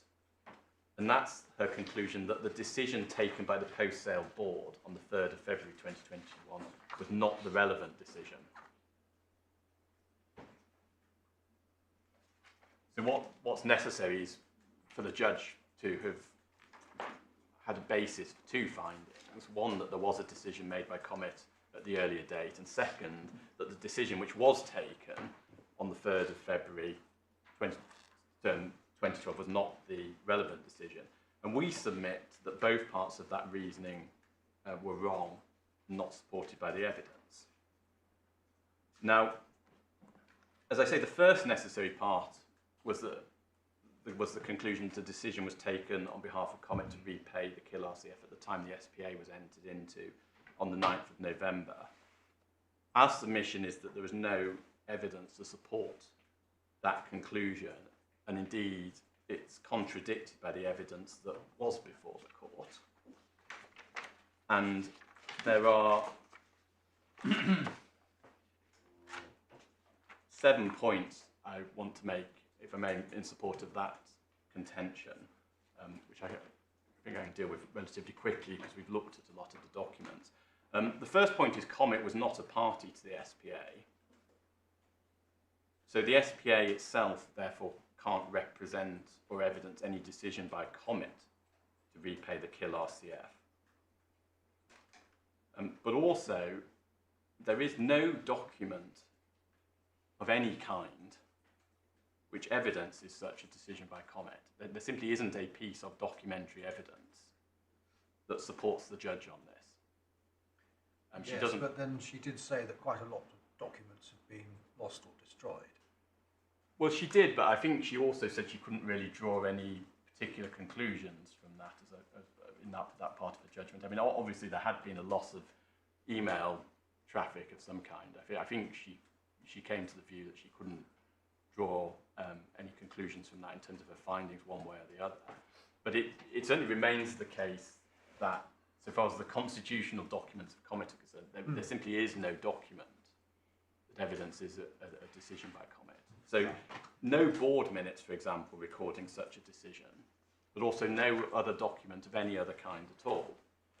And the court will appreciate that that stands in contrast to the position at the time when Comet plainly did make a decision, at the 3rd of February 2012, when the decisions and reasoning were carefully recorded in the board minutes. Now, one might say that, and we do say, it's somewhat implausible that as part of a reasonably substantial PLC being advised by various experienced solicitors in connection with quite substantial mergers and acquisition transaction, any decision by Comet to repay the Kill RCF would not have been recorded. Now, the second point is the judge's... Well, hang on a minute. Comet wasn't receiving any legal advice, was it, at this time? Apart from whatever Mr. Enoch was telling it as Group General Counsel. Because it wasn't until January that Comet had its own legal advice. That's correct. But that, my submission is symptomatic of the fact that in November, Comet simply isn't engaged in November at all. I mean, in some ways we would rely on that point, because what actually happens in November is the shareholders in Comet agreed to sell the shares. And that envisages various things will have to be carried out by Comet, but they will be carried out in the future at completion. And therefore it's perfectly understandable why Comet simply wasn't engaged in November. There was nothing really for it to do at that point. No doubt it was thought that we need to get the approval from the shareholders. If the approval from the shareholders isn't forthcoming, nothing's going to happen at all. Once the approval from the shareholders is coming in December, we know that SJ Berwin then get engaged at the start of January. Comet does get involved, starts looking in particular at the entry into new RCF, and then makes a decision at the 3rd of February. So, I mean, on your case, the scheme did not require any decision by Comet in November 2011. Correct. Now, just going back to the judgment, I mean, as we read the judgment, and this is in particular the last sentence of paragraph 239 on page 161, the judge appears to have been very influenced by her conclusion that she thought it was expected that Comet would fall into line, in essence. So she thinks, well, actually, when the shareholders were entering into this agreement in November, they thought Comet would probably do what was required of it. And that seems to underpin certainly the last part of 239. But in our submission, that is simply a non sequitur. The fact that at the date of entry into the SPA, the parties may have expected and believed that Comet would do certain things in the future. Doesn't show there was a decision by Comet. To the contrary. To the contrary. And there is, in our submission, a logical fallacy, flaw underlying that part of the judge's judgment. And indeed, as I said, to the contrary, if you expect that something will or may happen in the future, then by definition it has not already happened. If you expect that a party will decide to act in a certain way in the future, then by definition the party has not yet made that decision or bound itself to do so. Well, yes, I mean, there's a slightly broader point, isn't it? That an expectation by A that B will do something cannot be a decision by B. It's exactly the point. Exactly the point. So, I mean, I do not challenge on this appeal necessarily the judge's view that when the shareholders entered into this, they may have thought that Comet would fall into line. Probably they did have that view, may well have done. But it doesn't mean that Comet had made a decision. It means they expected it probably would make that decision in the future. And that point, in our submission, if you read the judgment, we submit is heavily influential in the judge's perception of the facts, but it has at its heart a logical flaw. Third point. I mean, just sticking around that for a moment. Yeah. I mean, suppose that it had been perceived that Comet would have a very real choice to make. Yeah. That it might not be thought to be in Comet's interest to proceed with the repayments in February in due course. Yes. Then you might have expected the agreement to cater for that in some way. Well, your ship ahead of me. This was actually going to be my next point, my third point, because in our submission, You said it did cater. You said it did cater. We do. You showed us the provision. Exactly. The We three submit options. exactly, and I mean, my logist knew is exactly right. 'Cause I think the judge placed quite a lot of weight on this point as well. If you look at, I mean, she refers to it twice in 239, and then in 241. 239, she says no provision was included to cover the possibility that it might find it to be unsatisfactory, that Comet might find it to be unsatisfactory. And then 241, in contrast, there was no specific provision covering a failure by Comet to do what was expected of it. And in our submission, that was incorrect, because it was dealt with by clause 9.4 of the SPA. And I showed you that, but it does specifically deal with the failure to comply with the obligations in Schedule 2 at completion, and paragraph 11A of Schedule 2 is specifically dealing with the repayment of the debts owed by the sold group to the retained group. So that point, which is the other pillar, we'd suggest that the judge's reasoning falls away as well. Now, the fourth point is that the judge's view that as at February 2012, the post-sale board had a difficult choice to make does not support the conclusion that the relevant decision had in fact been taken earlier in 2011, and indeed to the contrary. Now, I think, again, I would accept that the post-sale board did have a difficult decision to make as at February 2012. On the one hand, they had to look at trying to negotiate the best deal they could in terms of the lending from the purchaser. On the other hand, they had to look at the consequences for Comet if the transaction did not go ahead. No doubt that was a difficult decision in circumstances where they hadn't got exactly what they wanted on the terms of the new lending. No, you can see from the board minutes they would have preferred a loan agreement. Your point is, if they had a decision to make, it shows that the decision had not already been taken. Exactly. So the fact it was a difficult decision is really sort of besides the point for this part of the analysis. What matters is they had a decision to make.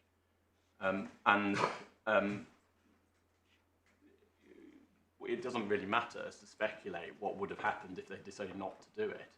They did decide to do it, and that was a decision they made, and that decision had the effect of leading to the repayment of the loan. The fifth point is, I've already showed you these, but clauses 7.5, 8.10, 8.15 and 8.21 of the SPA all contained an obligation to procure in relation to the repayment of the KIL RCF at or immediately prior to completion. 7.5A was the procuring obligation on the purchasers to pay it at completion. 8.10, 8.15 and 8.21 were the procuring obligations immediately prior to completion to make the demand and to agree to repay. All of that is forward-looking, as at the date the SPA is entered into. Again, it shows that no decision had been taken by KIL to repay the RCF at that time. To the contrary, it was suggesting there was an obligation to procure that at or around the time of completion. Yes, and it's this oddity that Comet wasn't a party anyway. It wasn't a party, exactly. Exactly. The agreement it became a party to was the completion agreement that was entered into on the 3rd of February following the approval in the board minutes, which I showed you. And indeed the payment instruction letters that went alongside that. Well, that wouldn't necessarily matter, would it? I mean, if there had been solid evidence that Comet had been shown the SPA, and Comet decided it would fulfil all the obligations that the SPA contemplated, that would be a sufficient decision to do what the SPA envisaged, even though Comet was not at that point a party to the SPA. Wouldn't that be right? I agree with that. Yes, I accept that. I mean, I think yes, I accept that. I mean, so in essence, I think so far as the SPA is concerned, I mean, I rely on it in a negative in the sense that the SPA cannot be evidence of that decision, but it doesn't provide a complete answer to the question. I agree. Can I just explore that one moment? Suppose the judge is right, and that at the time of the SPA, not quite sure what that means, but at the time of the SPA, Mr. Enoch, on behalf of Comet, decides that Comet should make the repayments in due course. What would that have meant? I mean, it wouldn't have been a binding decision by Comet to make the repayments. Yes. There would still have needed to be the sort of board resolution we see in February. It would have been a pretty meaningless step. Completely irrelevant. And I'm going to come to this point, but I mean, at most, you say, well, Mr. Enoch sort of made an internal decision in his head, which he didn't articulate to anyone, that Comet was going to repay the Kill RCF. And one asked, well, so what if he did that? So what if he had a sort of internal thought process which he didn't tell anyone about repayment to the Kill RCF? I mean, this is my other point. What matters is the decision that actually caused the repayment of the Kill RCF, which was the decision which the post-sale board took on the 3rd of February. And I'm going to come to that point because that is also a critical point. If I can just make two further points on why the judge was wrong to say a decision was made by Comet to repay the Kill RCF on around the 9th of November. One point we say why it's unlikely that Comet had made a decision at that point is that although the SPA was executed on the 9th of November, the whole transaction was conditional on the approval of the shareholders in KEP, which is, you know, was a PLC listed on the London Stock Exchange. So in effect, the decision whether or not to proceed was one for the KEP shareholders. The SPA was entirely conditional, and it was a thing written in water if the shareholders didn't approve it. It was essentially, in substance, a decision for the shareholders to decide, do we go ahead with this or not? And so are you saying that the decision for the purposes of Section 239 must be an unconditional decision? No, I'm not saying that. What I'm saying is just looking at the plausibility of Comet having made a decision to repay at the 9th of November. It would be implausible that Comet would have thought it necessary to make the decision then, when all of this turned on whether or not the KEP shareholders approved it. So it's just looking at the inherent probabilities of the. I mean, on the face of it, the decision would at most have to be a decision that they expressed an intention to proceed with the repayments if all the other conditions are satisfied. Exactly. So including other things like, for example, Triptych deciding to do its part and so on and so forth. But yes. And just so far as the shareholders were concerned, I mean, there obviously wasn't a foregone conclusion that that approval would be forthcoming or not. And people may have had their views on that, but it was a matter for the shareholders to decide. And you can see in our submission from the chronology that it's telling that it was once that approval was forthcoming on the 15th of December, that at that point the post-sale board began engaging with the transaction and that they instructed S.J. Berwin and that they sought to negotiate the new loan agreement with the purchasers. And the decision for Comet only became a live issue once the shareholders in KEP had signed off on it. And then the other point, this is my final point on this, is that the judge's analysis approaches the question as if the only decision which Comet had to make was the repayment of the Kill RCF, and you can somehow see that in isolation. But in our submission, that's clearly wrong. The repayment of the Kill RCF was only part of the transaction, Moreover, from Comet's perspective, it was entirely dependent on the entry into the new RCF with HAL. Entirely dependent on that. The two were inextricably linked. And that's because the sums drawn down under the new RCF were to be used to repay the KIL RCF, since they were necessarily connected parts of the transaction. They're two sides of the same coin. They were inextricably linked, as I say. And it is absolutely clear, beyond doubt, we submit, that the post-sale board carefully considered whether or not to enter into the new RCF agreement. I showed you section 17 of the board minutes. Indeed, you can see from that they negotiated some amendments to that facility. They looked around to see whether there was an alternative. They weren't entirely satisfied with what they'd ended up with, but they thought, all things being equal, the better course is to enter into it. So undoubtedly they made a decision to enter into the new RCF, and the repayment of the KIL RCF, and you can see this from the way the board minutes is structured, was entirely contingent on that, because if they hadn't entered into the new loan facility, they wouldn't have had the funds to repay the KIL RCF. Now, just so you have it, there is a document in the supplemental bundle at divider 25, page 393.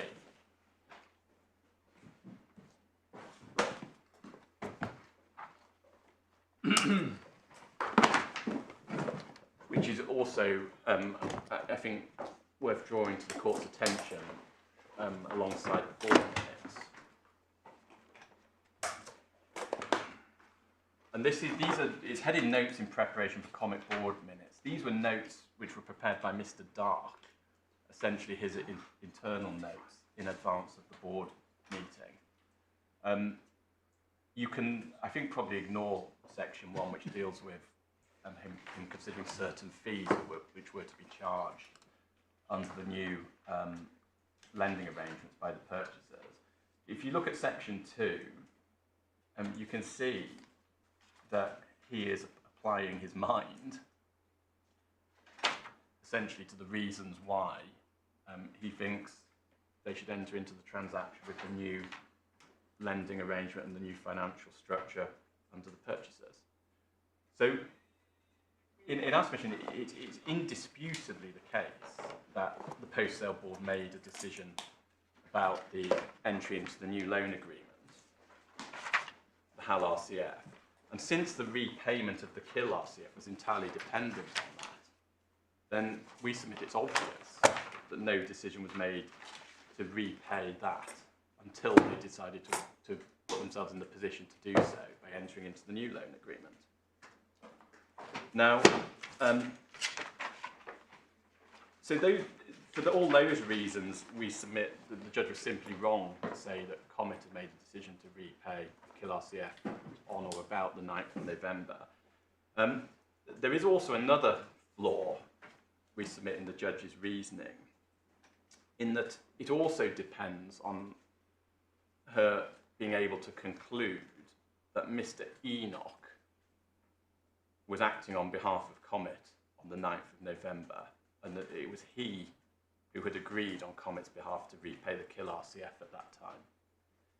Now, Mr. Enoch was the General Counsel and Company Secretary of Keith Electricals PLC. He was the Company Secretary of KIL and KHL, and also one of 5 directors of Comet. So he was a gentleman who fulfilled a role in relation to the group. He obviously had a number of hats, only one of which was as a director of Comet, one of the 5 directors of Comet. Now, it's clear that he was heavily involved in the transaction in his capacity as the General Counsel of KISA.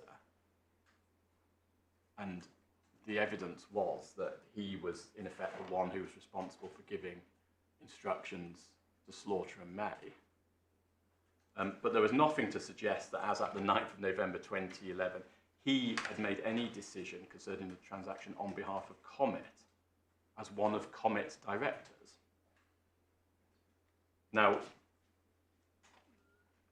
3 points on this. The first is that In our submission, the judgment simply doesn't identify any evidence at all of any act that Mr. Enoch took in his capacity as a director of Comet on the 9th of November 2011.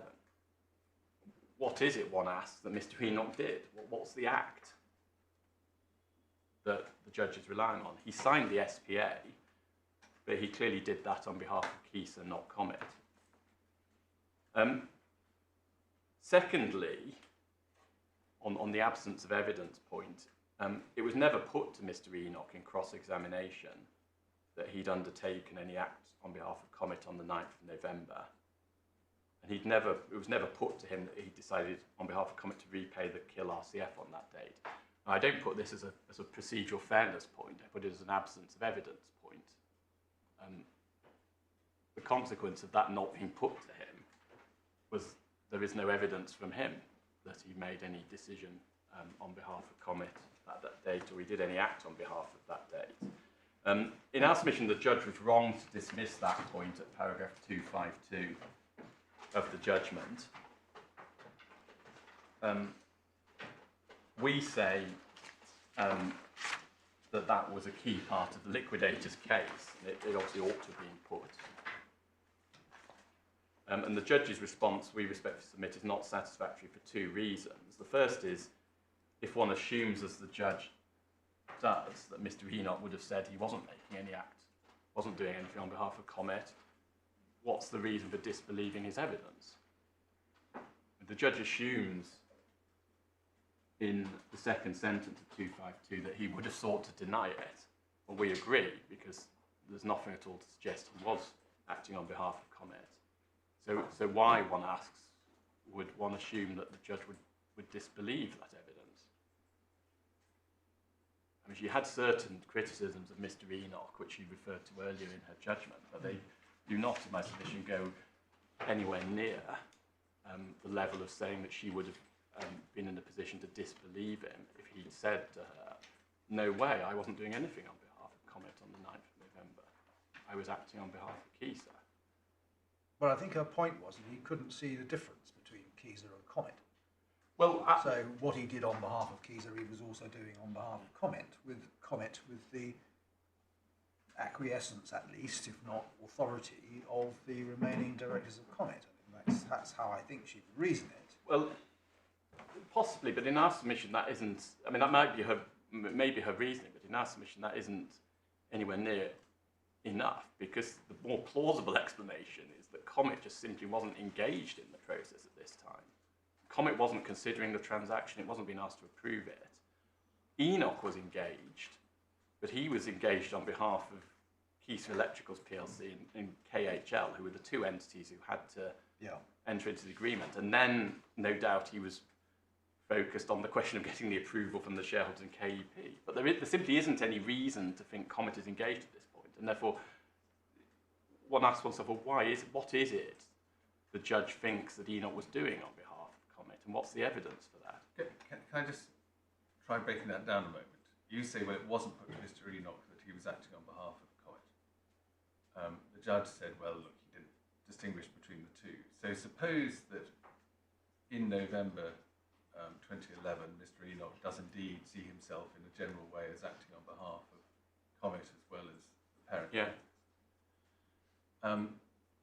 You still need to find what he did on behalf of Comet.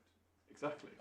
Now, was that explored? What was there exploration with Mr. Enoch of how Comet made the decision? Of how any decision was made by Comet? Leave aside whether he was acting for Comet.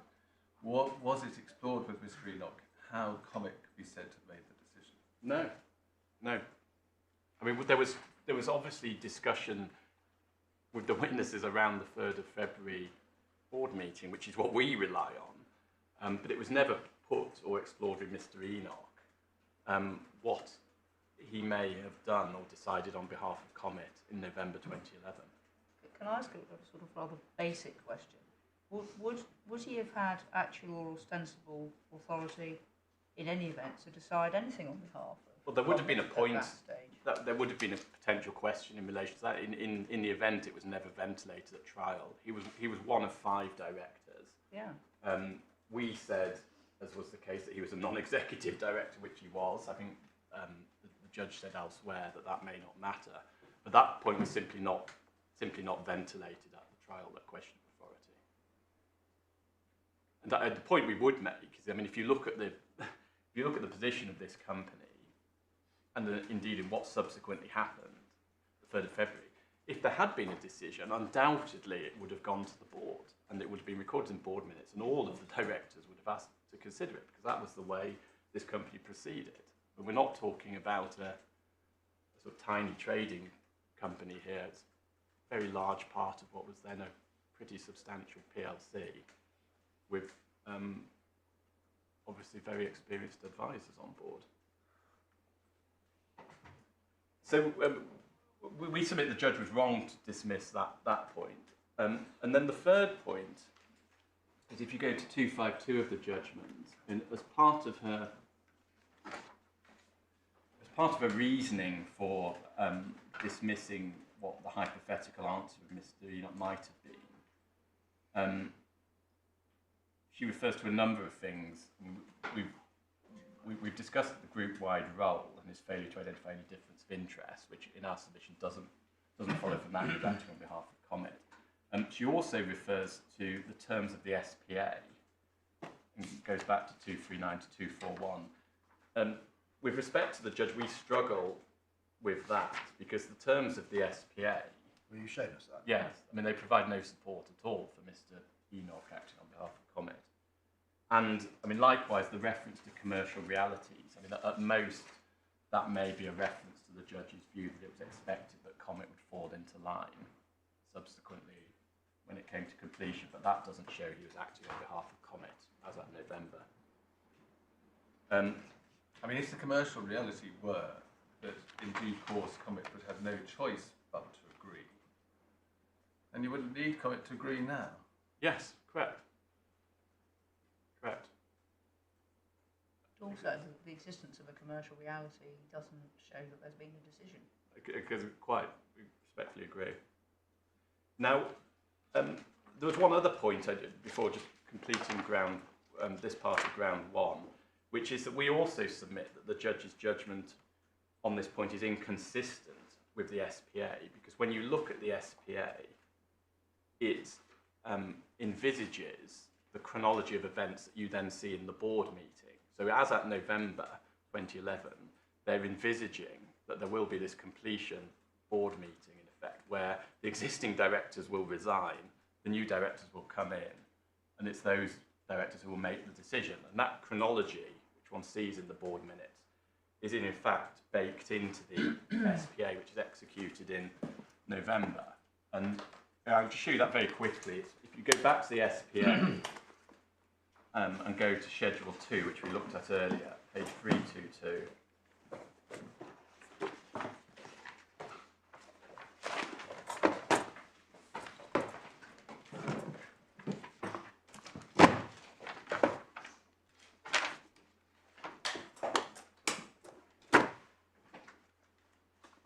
So, Part A, beginning on 322, is the seller's obligations. And then Part 1 of those obligations is to procure that the present directors and secretary shall resign.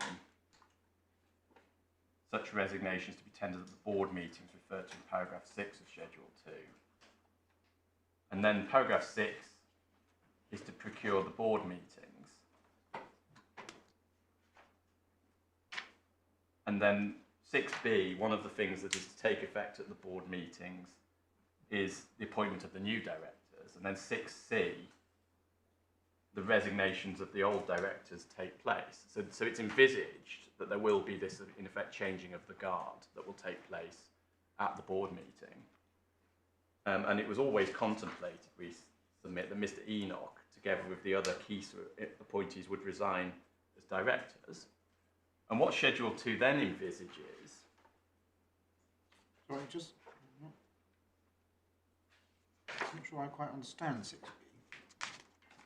6B says, each of the persons nominated by the purchaser shall be appointed as directors as the purchasers shall direct, with such appointments to take effect immediately after completion. Yes. So how could they have approved entry into the various completion documents before completion? Well, I think it's probably referring to completion of the share transfers. Oh, I see. But that's Yeah, so if you go back... But isn't all that dependent on the various completion Yes. arrangements being made, including the repayment of the KIL RCF? Well, it is, although I mean, I suppose in terms of the chronology, how it works, as you can see from the board minutes, is they approve the transfer of the shares. You then get the change of the directors, and then they deal with the entry into the finance arrangements and the repayment of the debt. But if you go back to 279, I think completion in this agreement is simply the completion of the sale and purchase of the shares. Yeah. So,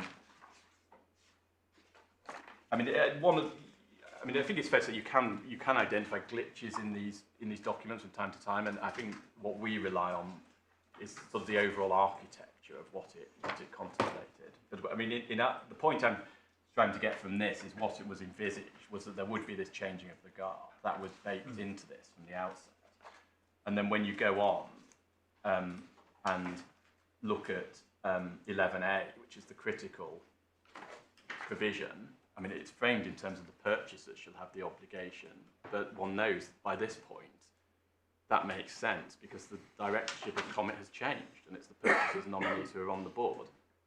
And all of that architecture, in fact, envisages that this wouldn't be a decision by Mr. Enoch at all. This would be dealt with by the appointees of the purchaser.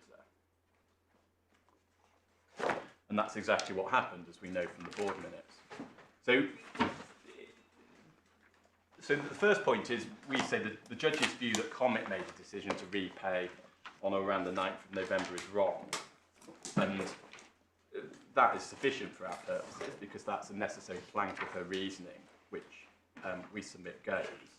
The second essential part of her reasoning was that no relevant decision was taken by the post-sale board on the 3rd of February. So, as you know, she sought in her judgment to establish the 2 points that get her to her conclusion. And in our submission, the operative decision was quite clearly taken by the post-sale board on the 3rd of February 2012. And there is, with the greatest respect to the judge, an element of her approach at this point becoming divorced from reality, we would submit. If I can make the points we would make, as a first point, there can be no doubt it was in the power of the members of the post-sale board to decide whether or not to cause Comet to make the repayment of the KIL RCF.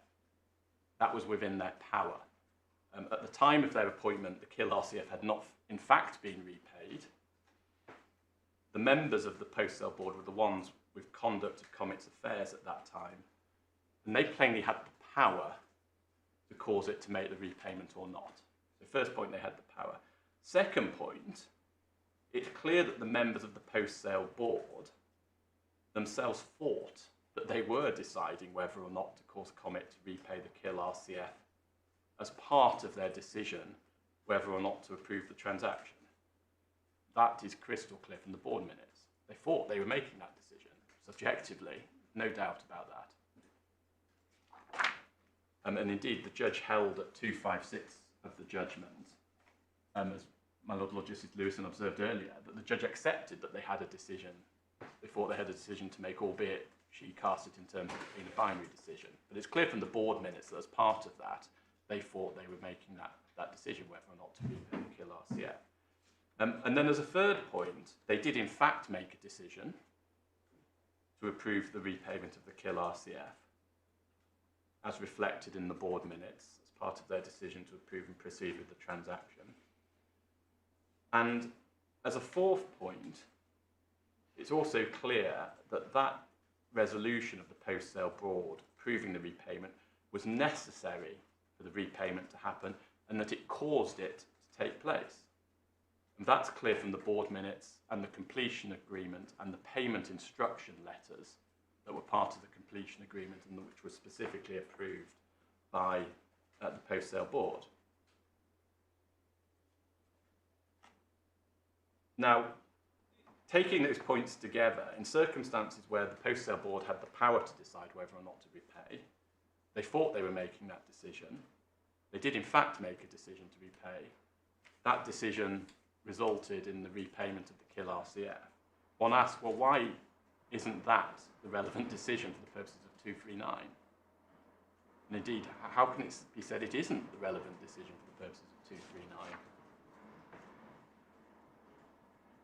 And with respect to the judge, we do submit her analysis departs from realities, since it has to proceed on the basis that although the post-sale board thought they were the ones making the decision to repay the KIL RCF, and they did in fact make a decision, in fact they were mistaken because the decision had already been taken some months earlier by a different director.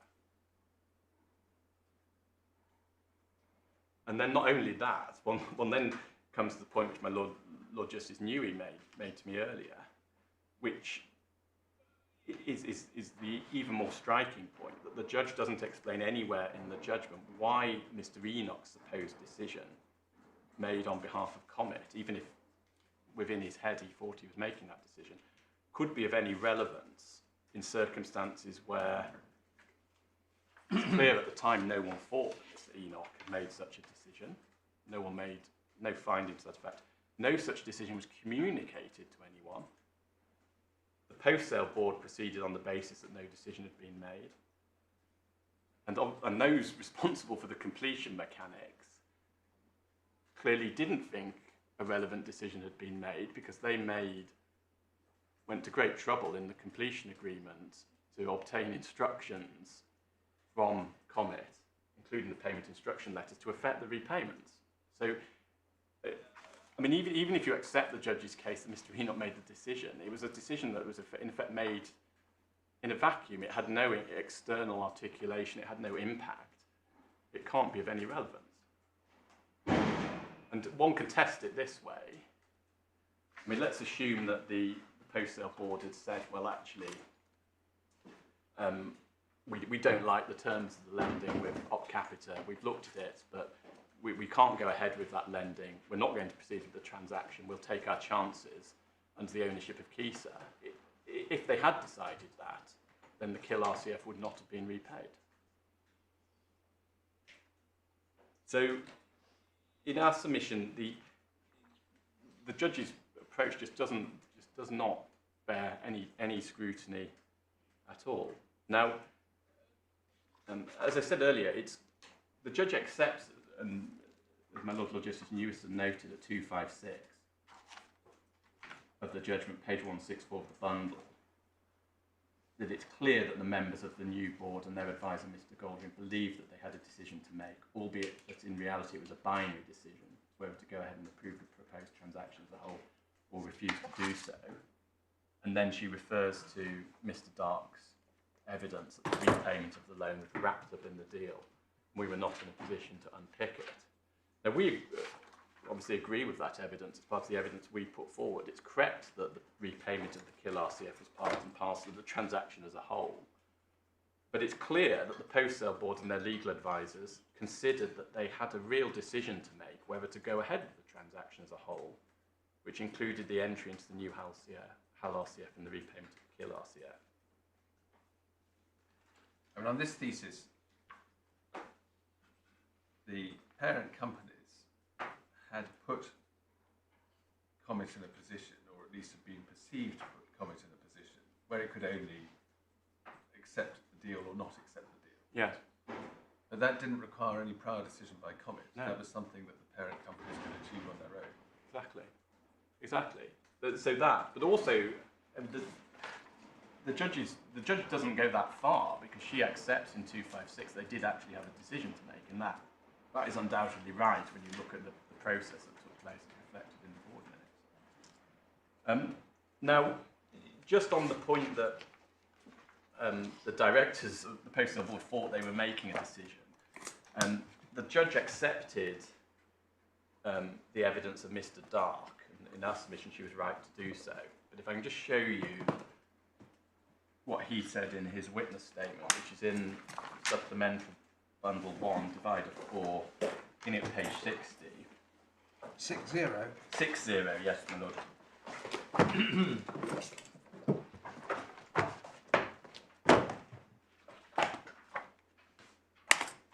So Mr. Dark was the member of the post-sale board who continued. He was, in fact, the one point of continuity because he was on the existing board, and he continued through to the post-sale board. It was very quickly to show you what he said. Paragraph 2.6 on page 63.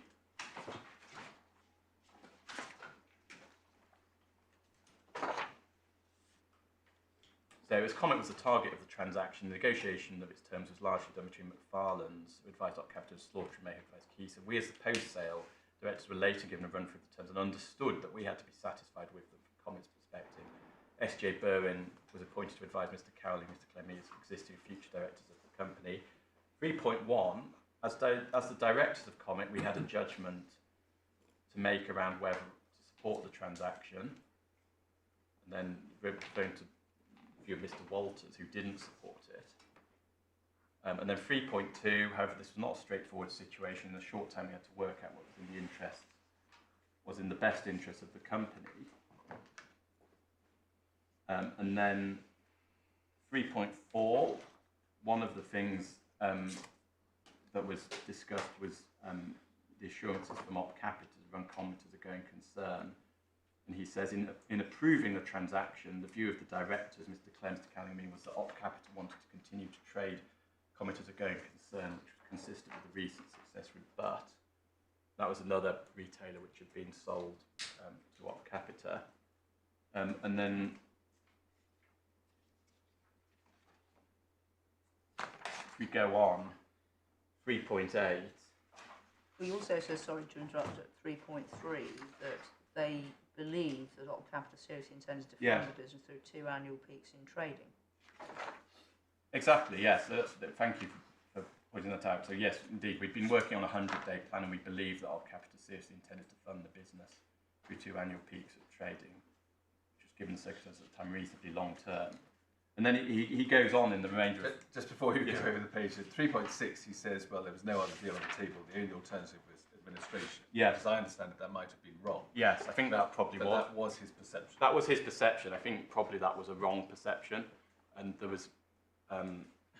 there's a side story which one might go into as to why he had that perception, possibly involving what S.J. Berwin told him. But it doesn't matter, because he undoubtedly thought he was making a decision, and he thought that probably it would be insolvent administration as an alternative. He might have been wrong about that. It doesn't affect my point, which is he thought he was making a decision. It rather sort of reinforces it.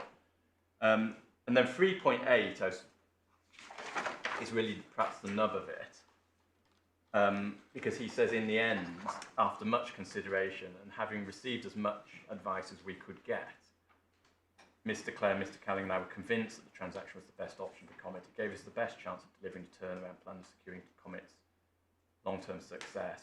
And he essentially sets out there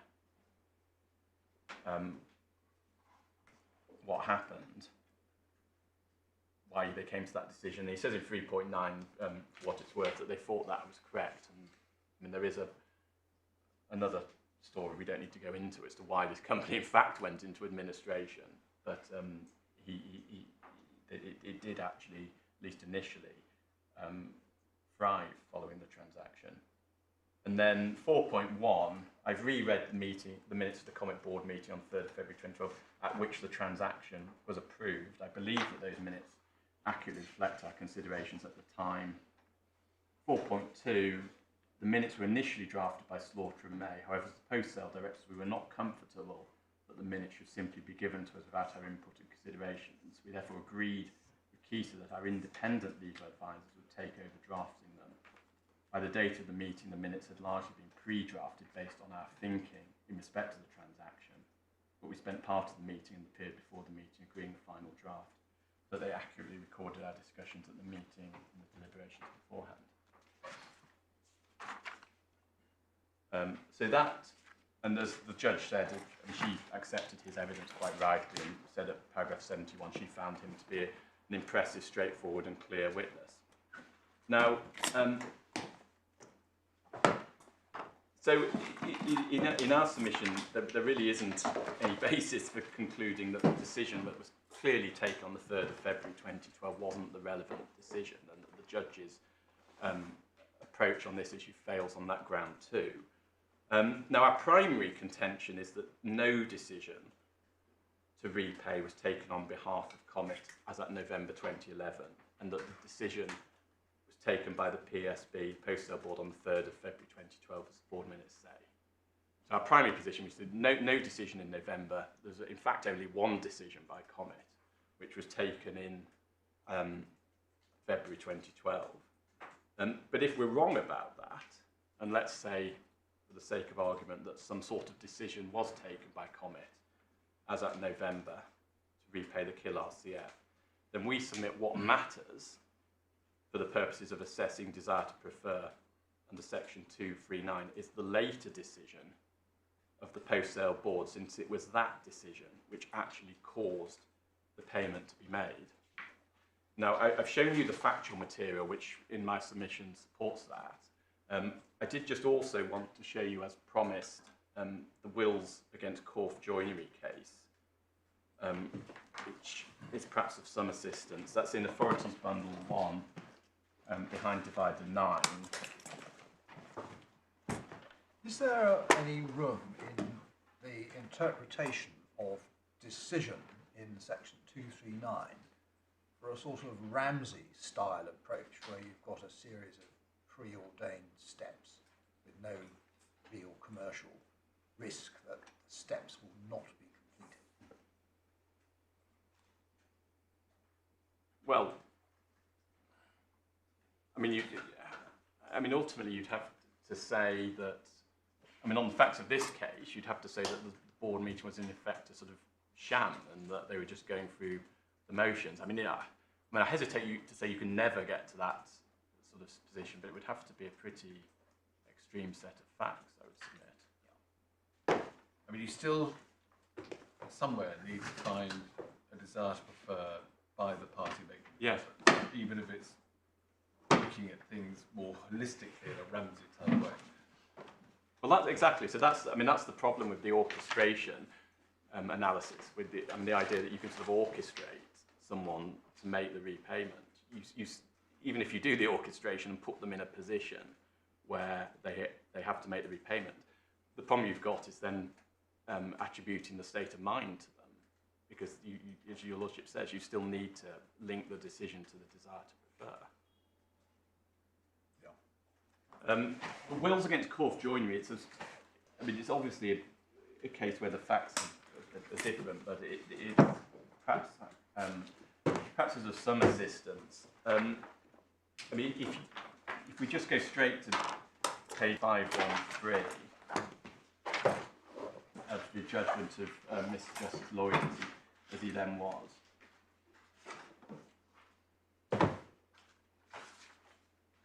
What happened? Does this lay down any principle, or is this just a decision on its facts? I think it's an illustration of an approach rather than laying down a principle of law. But if I can just show you what I think it shows is the approach which the court takes where there may have been two decisions, and in my submission it will look at the later decision as being the operative cause. Well, Mr. Justice Lloyd decided as he did because at the time when the directors were repaid their loans, there were lots of outstanding legal obligations, and the company had to choose which of them to honour and which not. As the directors. Yes. Well, I think, I take your lordship's point. I think what it demonstrates is that the earlier decision simply to incur the liability won't by itself be the relevant decision in circumstances where the company has to later decide whether or not to pay the debt. And of course, a decision to incur a liability couldn't be a decision to prefer at all. Exactly. Yeah, I agree, because you can't put the cart before the horse, as it were. Exactly. But I think all I rely on is when you look at his reasoning between D and E.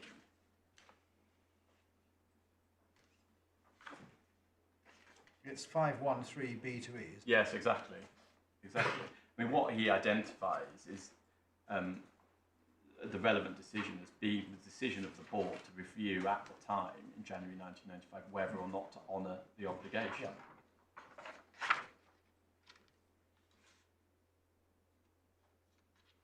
And in my submission, I mean, it's just a question of applying what is probably uncontroversial, in that you have to look at what is the actual decision to do the preferential act, which is the act of repayment. And in Wills Course Joinery, the act of preferential act was obviously the repayment of the obligation rather than the incurring of the obligation. Same in our case. The actual preferential act was the decision to repay, which was taken in February. So you effectively, you say, even though the board of Comet might have authorised or acquiesced in Mr. Enoch negotiating the terms of what in other circumstances has been called an oven-ready deal, it's still up to the board of Comet whether to accept the deal or not. Exactly, and it was the operative decision, and if they hadn't decided not to accept it, it wouldn't have been repaid. Yeah. So that deals with ground one, and we submit for all those reasons the judge was simply wrong. And if we're right on ground one, we succeed on the appeal.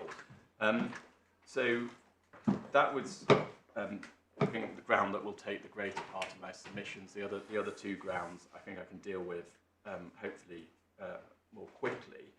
So the second ground of appeal assumes we're wrong, and that there was an operative decision taken by Mr. Enoch on behalf of Comet in November 2011 to repay the Kill RCF. So we're assuming now against us that was the position.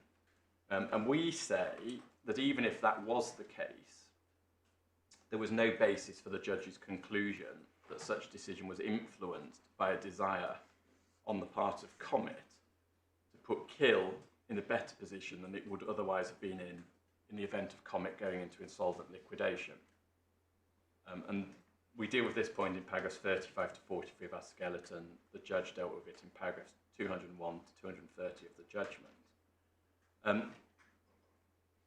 At the risk of submitting the obvious, could I just begin by reminding the court of the terms of section 239, in any particular what the relevant desire actually has to be. If your lordship and my lady go to tab 1 of the authorities bundle,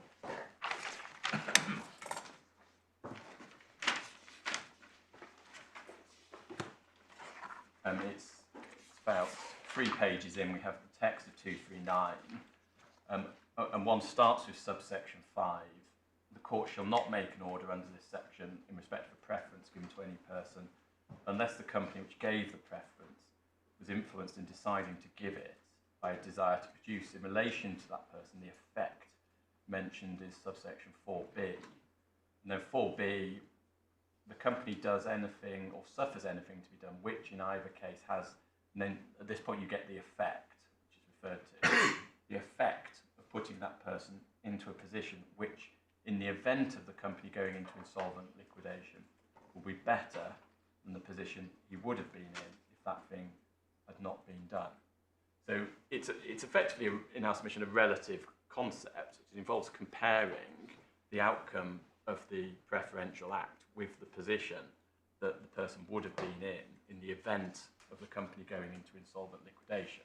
So it's positing a hypothetical counterfactual where there is an insolvent liquidation of the company giving the preference. Now, the meaning of those provisions, as the court knows, was explained by Mr. Justice Millett, as he then was in MC Bacon, which is in behind divider 6 of the bundle. And there's a very well-known passage at pages 87 to 88 of his judgment of the report. And just picking it up above letter H,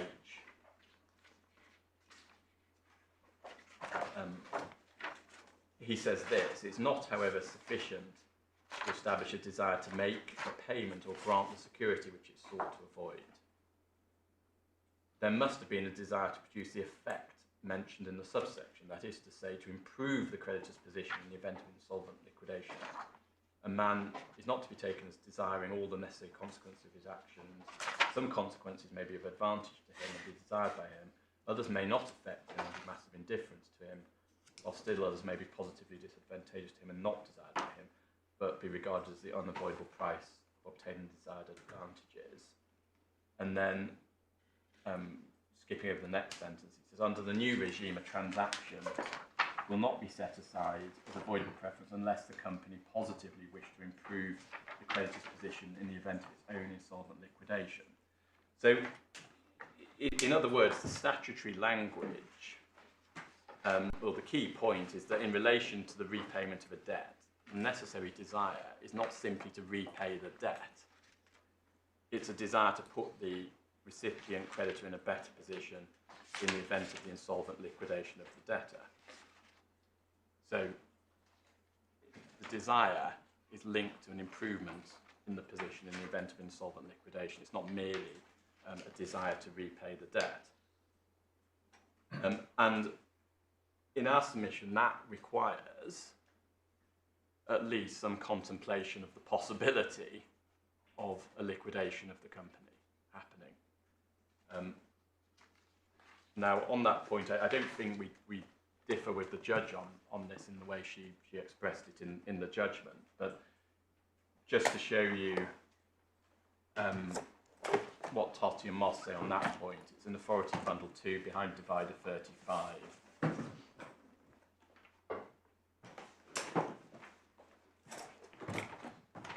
I think in our bundle, it must be bundle 4. Oh, I'm sorry, yes, this is an Authorities Bundle, the second of the Authorities Bundles, so it's Divider 35, I hope.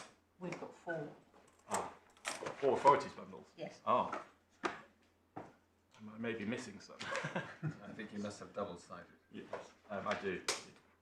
It's so this Totty and Moss, just the passage of 4207 referred to desire to prefer. This is the element of voidable preferences, which in practice is the most difficult to establish.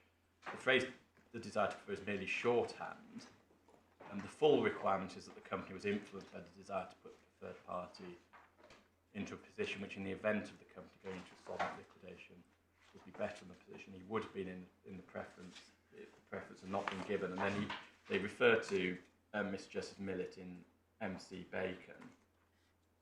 That was footnote 13, is it? Exactly. So that's and then that refers to exchange track. I'm sorry. This is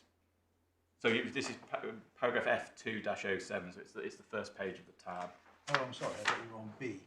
No, sorry, no. I was coming to B. Your lordship's actually ahead of me. Yes. So we're looking at pressure exerted by the creditor. No, I was looking right at the top, and Oh, I see. But I was literally coming to B because your lordship's right. That's the relevant passage. So if you go over the page, knowledge of impending insolvency in practice, it would be very difficult to establish the requisite desire for unless the directors or the debtor were aware at the time of giving the preference of the possibility that the company would go into insolvent liquidation. This is a result of the requisite desire being to improve the creditor's position in the event of the company's liquidation. And then they go on to say, well, it probably doesn't need to be a probability, it's a possibility, that's enough. So what's important, one gets from that, desire to repay isn't sufficient. What the desire is linked to the possibility of the creditor being a creditor in an insolvent liquidation and putting the creditor in a better position than it would be in that hypothetical counterfactual.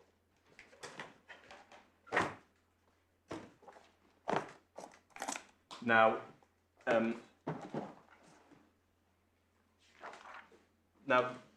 bearing that in mind, we turn then to the judge's approach, and obviously there was no direct evidence of any desire to prefer on the part of Mr. Enoch, who was said to have made the relevant decision to repay the Kill RCF on behalf of Comet. His evidence in his witness statement was essentially to the effect that he looked at the transaction as a whole and he perceived the Keyser Group to be a net payer under the transaction because it was paying 36 million rather than a net recipient of funds. That's what he said in his witness statement at paragraph 9.2. He wasn't challenged in cross-examination on that evidence, and it wasn't in fact ever put to him in cross-examination that he had been influenced by a desire to prefer kill. So this again is a case, unusually, where the key question was not explored with the witness, and therefore there isn't any evidence from the witness on this question because the liquidator didn't put that to him. Now, in that context, the judge's approach essentially was based on drawing an inference based on certain findings of fact which she did make. And we ultimately say that whilst we don't dispute the findings of fact, they simply don't support the inference, and indeed the inference is illogical. Now, the relevant findings of fact, if your lordship go to the judgment, they're in paragraphs 221 and 230. I'm just looking at the time. Is that a convenient moment? I can pick this up. Yes. How are we doing for time? We're doing well, actually. Okay. All right. We'll resume at 2 o'clock.